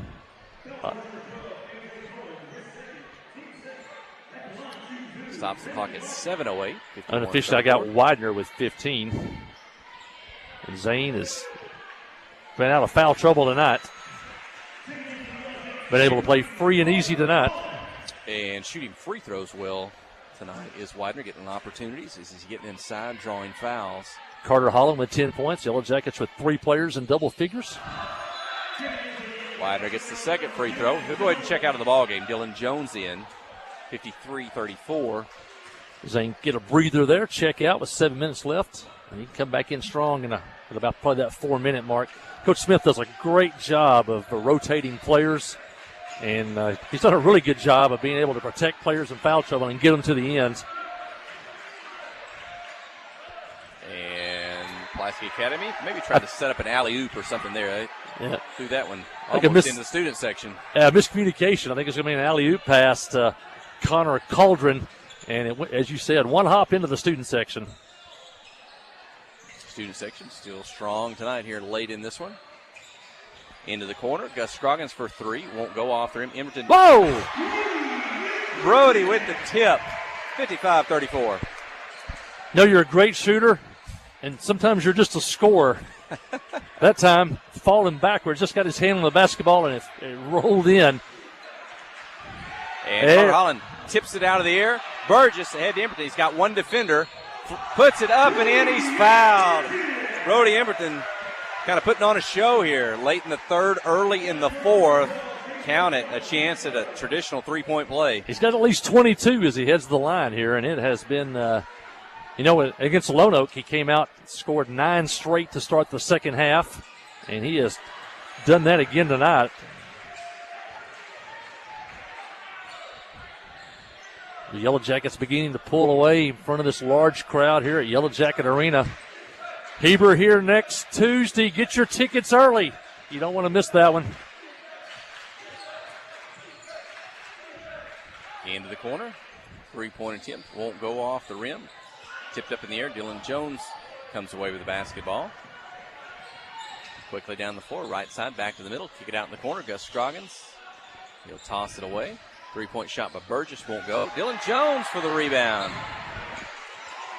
His teammates like that one. Dylan Jones with the rebound. Carter Holland for 3. He can knock it down as well. Boy, scores are scoring tonight. Holland, Widener, along with Brody Emberton. And there's a timeout by the Bruins. 5:34 remaining when we return. 61-34. You're listening to KHPQ in Clinton High School Sports. Nobody has sold more Dodge, Chrysler Jeep Ram vehicles than the Landers family. If you're looking for a hassle-free, stress-free buying experience, then Cowboy Dodge, Chrysler Jeep Ram in Clinton is your place to shop. If you want to pay too much, buy somewhere else. If you want the car deal you've always waited for, Cowboy Chrysler Dodge Jeep Ram in Clinton is your place to shop. It's quick and easy. Jump online at cowboycdjr.com or give us a call at 501-745-5333. Cowboy up or you'll pay too much. Wherever the river flows and however the game goes. The River Company is a proud sponsor of Clinton Yellow Jacket Sports. Just like in sports, you want someone who has your back. The professional team at the River Company Insurance does just that. They'll work hard to find you the most coverage at the best possible price. Whether it's business, farm, ranch, personal, or automotive, the team at the River Company will get you exactly what you need. Sports is a team effort, so come join the team at the River, formerly S&P Insurance.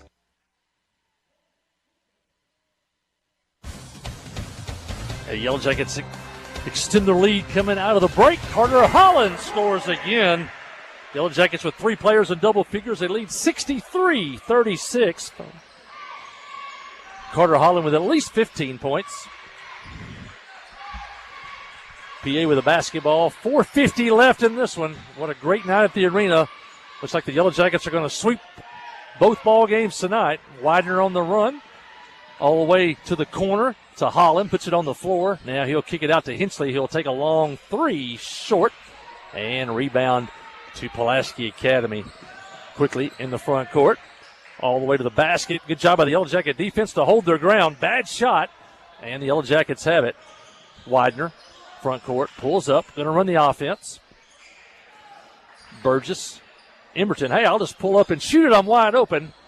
And just off the rim, and that would have brought the house down if it had been another 3 by Emberton. Cauldron all the way to the basket. What a shot by number 2. That's Kenneth Jordan. Got hit, knocked to the floor. Had a bad angle. Had to put a lot of spin on that. Give him a credit on that shot. He scores, and he'll head to the foul line. And the Yellow Jackets, Judson Smith will clear the bench. And the starters get a great ovation as they head to the bench. Leading 63-38 in this one, 4:07 left. Pulaski Academy will also clear the bench here for the final 4 minutes. 2 Mercy Rule games over Pulaski Academy tonight. That to go along with the Yellow Jackets' 2-0 record against them in football. I think we own Pulaski Academy. Jordan hits the free throw. I saw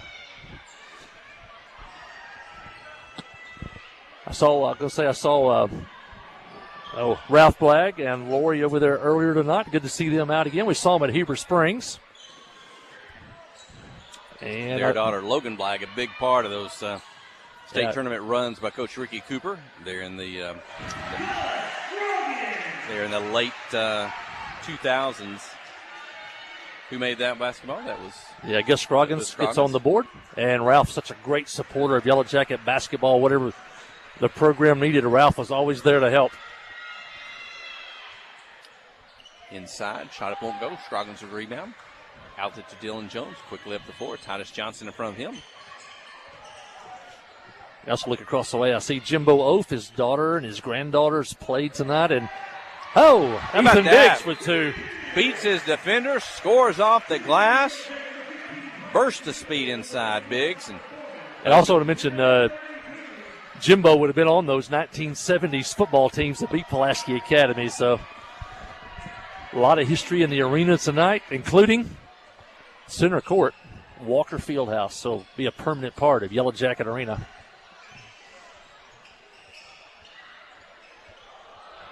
Bruins, 2 inside.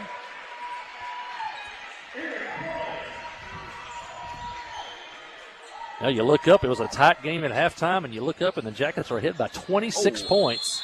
Oh, players collide inside. Hit hard. Foul's going to be called. I think Bryson Venable, offensive foul for the Yellow Jackets.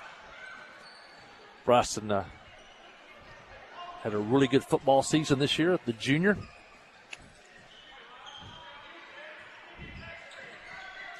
.235 remaining. 3-point attempt. PA up and in.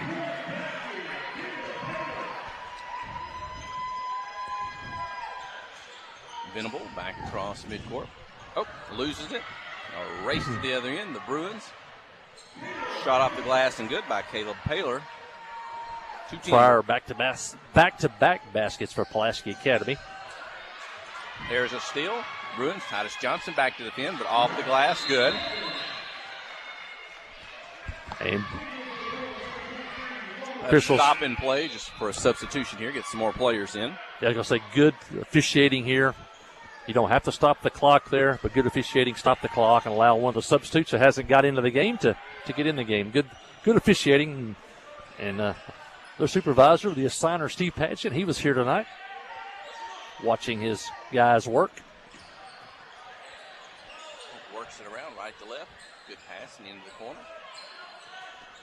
Liam Hudson in the game for the Yellow Jackets. Hope his grandparents are watching back down in the Benton Bryan area.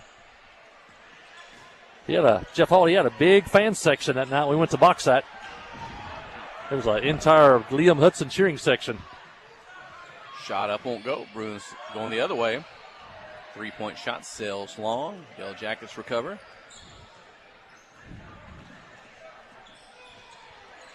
Now see the third wave of Yellow Jackets set to check in. Fall away inside. Put back by Venable won't go. It's loose on the floor in the lane. Trying to take it away. Titus Johnson. Venable, they may have got tied up. Alternate possession. Clinton. Reese Fosco. Will Alexander. Back to Chambers. In.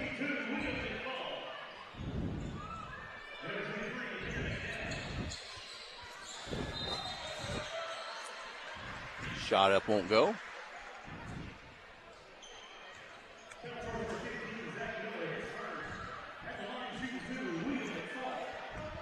Here we got Will Alexander in the ball game, the sophomore, and number 44, Reese Fosco, into the game. Number 5, Zach Shaver. Number 22, Josh Tavares. And did I miss anybody? Hey, Tavares got the first free throw. He missed the second. I think we got them all. Did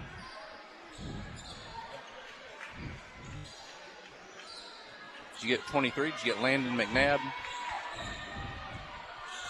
Defending on the ball now. Oh, yeah, number 23. I think I called that out as 22. Yeah, Landon McNabb in the game.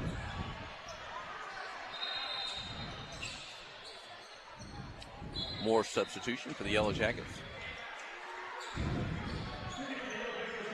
Coach Judson Smith, 39 seconds.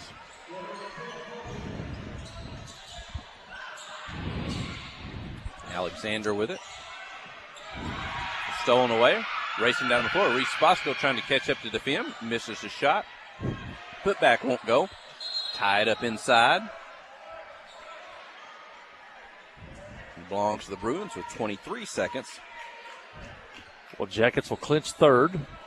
And Pulaski Academy still has work to do if they want to make the postseason. They'll now fall to 5-5. 3-point shot up short. Bruins recover.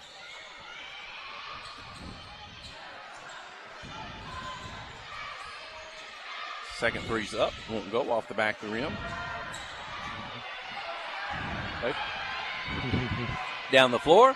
Shot up. Won't go. The follow misses. Bruins get it. Final second. That'll do it. Clinton, 68. Pulaski Academy, 48. Yellow Jackets senior boys continue to win. Second place in the conference. Tied up. And here as we head into the final week and a half of the regular season. Good effort tonight. Pull away in the second half. It was tight the first half. The teams traded the lead back and forth. A 5-point lead by Clinton at halftime, but that big third quarter. And Pulaski Academy never could catch up in this one. So the win, the teams get a 5 there as they walk across the midcourt. Looks like the boys, the cheerleaders, are going to come out for a post-game prayer here at Yellow Jacket Arena. We'll step away here for a few moments. When we return, we'll give you some final numbers, and we'll name the first Arkansas Bank & Trust player of the game. You're listening to KHPQ in Clinton High School Sports. Friday night at the stadium is not the time to worry about your finances. Let First Arkansas Bank & Trust ease your mind with their mobile banking capabilities. You can check your balance, transfer funds between accounts, and even find the nearest ATM for dinner after a road game. The free mobile app is available on the iTunes Store and Android Market. You can cheer loud and proud for the Yellow Jackets because First Arkansas Bank & Trust has you covered. See a branch for more details. Equal housing lender, member FDIC. Nobody has sold more Dodge, Chrysler Jeep Ram vehicles than the Landers family. If you're looking for a hassle-free, stress-free buying experience, then Cowboy Dodge, Chrysler Jeep Ram in Clinton is your place to shop. If you want to pay too much, buy somewhere else. If you want the car deal you've always waited for, Cowboy Chrysler Dodge Jeep Ram in Clinton is your place to shop.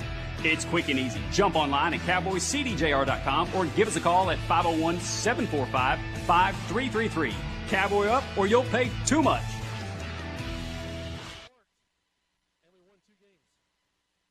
Adventure awaits, and with the all-new lineup of Chevrolets, those adventures can become reality. Jolie Chevrolet has the best lineup of cars, SUVs, and trucks ever. Why go from A to B when imagination can take you everywhere? And remember, when you need service work, Jolie's service department can keep your Chevrolet running like new. Make your best deal today at Jolie Chevrolet in Clinton. Find new roads in your new Chevy vehicle. Towing and recovery is the last thing you think about until you really need it.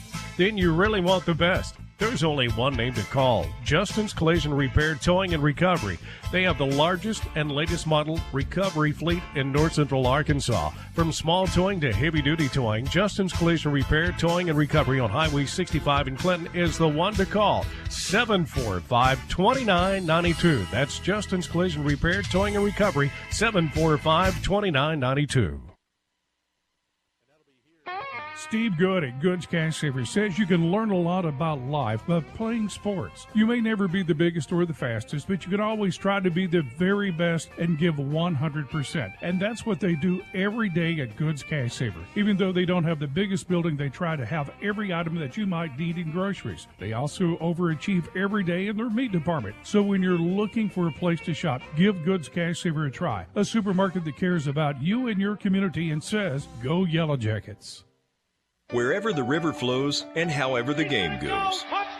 The River Company is a proud sponsor of Clinton Yellow Jacket Sports. Just like in sports, you want someone who has your back, the professional team at the River Company Insurance does just that. They'll work hard to find you the most coverage at the best possible price. Whether it's business, farm, ranch, personal, or automotive, the team at the River Company will get you exactly what you need. Sports is a team effort, so come join the team at the River, formerly S&P Insurance.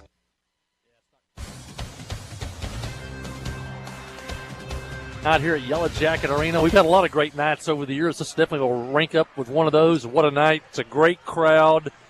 Two great basketball games. There's the Yellow Jackets Mercy Rule, or Pulaski Academy in the girls game, and had a 26-point lead at one point in the boys game.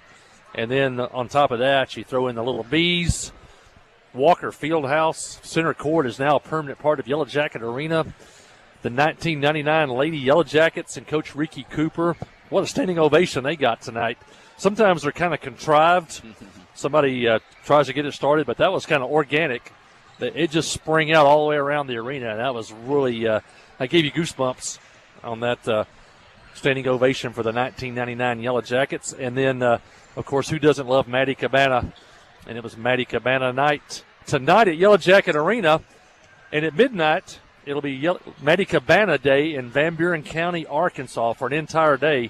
It's Maddie Cabana Day. So if you see her, congratulate her on what an incredible track and cross-country season she had this year. Well, this boys ball game, Yellow Jackets break it open in the second half.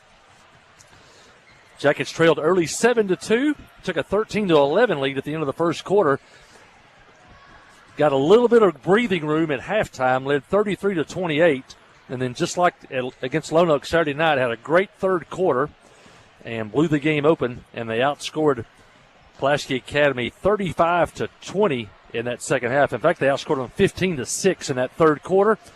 Took a 16-point lead, or a 14-point lead into the fourth quarter, and they cruise home with a 68-48 win here tonight at Yellow Jacket Arena. Scoring tonight for Pulaski Academy, Ryan Eslin had 2 points. Kenneth Jordan led the Bruins with 15. Tyson McCarroll had 5 points. Caleb Pryor with 4. Caden Colin with 9. Walden Culpepper, he chipped in 4. Connor Cauldron had 6 points. And Eric Park off the bench in the fourth quarter picked up 2 points. For the Yellow Jackets, they had 7 different players to score tonight. Now check that, 8. And they had 3 players in double figures. Tavares came off the bench to score a point. Ethan Biggs had 2 points. Russ Hensley with 3. Gus Scroggins with 2. Check out Ethan Biggs with 4 points. Carter Holland, another good ball game for the sophomore, had a 3-point basket. Also went 4 for 4 at the free throw line. He finishes tonight with 15 points.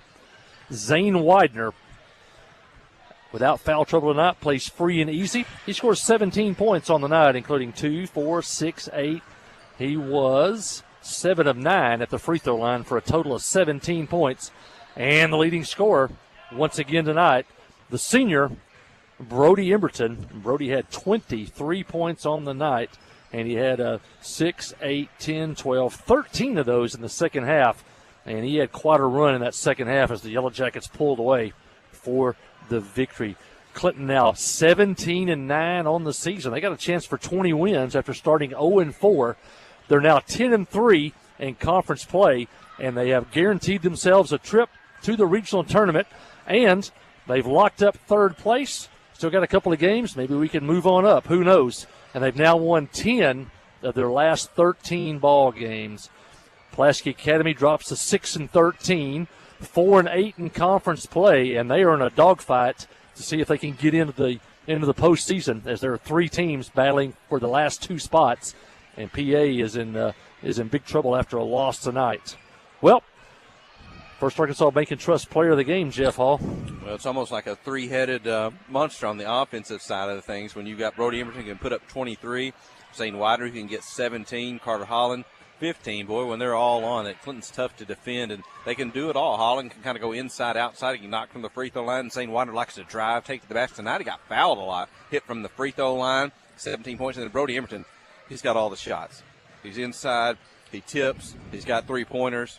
Had another fantastic night, so I like all those 3 guys together. Maybe you have to get a Brody Emberton for that big third quarter of the second half, because this was a 5-point ball game at halftime, and Emberton comes out in the third quarter, kind of helps propel things and pushed out that lead that Pulaski Academy never recovered from. Yeah, and you got to give the senior credit. He had some tough shots. He got hit several times while in the air and still was able to finish the shots. Those were not easy. And PA was definitely chasing Brody around tonight, but the senior finds a way to score, including even a awkward off-balance tip-in. He scored, and he ends up the night with 23 points. Great choice for our first Arkansas Bank and Trust player of the game. Before we get off here, Yellow Jackets 12 of 15 at the free throw line, 80%. And on nights maybe when you don't shoot quite as well, like we did maybe in the first half, you go to the free throw line and hit those free throws, and they shot great in the second half from the field, and they end up, as I said, 12 of 15 for 80% from the free throw line. Brody Emberton, the senior, our first Arkansas Bank and Trust player of the ball game. Well, still a lot of basketball this week. Not all of it's on the radio, but let's look ahead at the schedule a little bit for folks who the junior high district tournament begins on Wednesday at Heber Springs. I believe both Clinton teams play on Thursday night. I don't have the times in front of me, but the girls go into the tournament as the number 1 seed, and the boys go into the tournament as the number 2 seed. I guess they are they got buys to the semifinals on Thursday night. With wins there, they play in the finals. That would be Saturday night at Heber Springs, and the Yellow Jackets travel to Marshall as they step out of conference play on Friday night. And don't forget, next Tuesday, senior night. There's only a few chances left to see these really good Clinton teams, but they're also fun to watch. The girls and their shooting ability and the boys with their high-flying slam dunk offense, they are so fun to watch. You're running out of time, folks. You need to get to the arena. No better time than next Tuesday. It's senior night. You can honor all the spring sports seniors. The Pee-wees will be here. They'll all get a basketball. And I think maybe pay $1, and you might win $500 of a half-court shot. You got a week to practice. Get out in the backyard, shoot some half-court shots. $500 for a half-court shot here in Clinton next Tuesday night. And we play the Heber Springs Panthers. Nobody likes those games any better than we do. Playing the Panthers, you want to come out here next Friday. And by the way, if both teams keep winning, that senior girls game is actually for a conference championship. The Yellow Jackets have a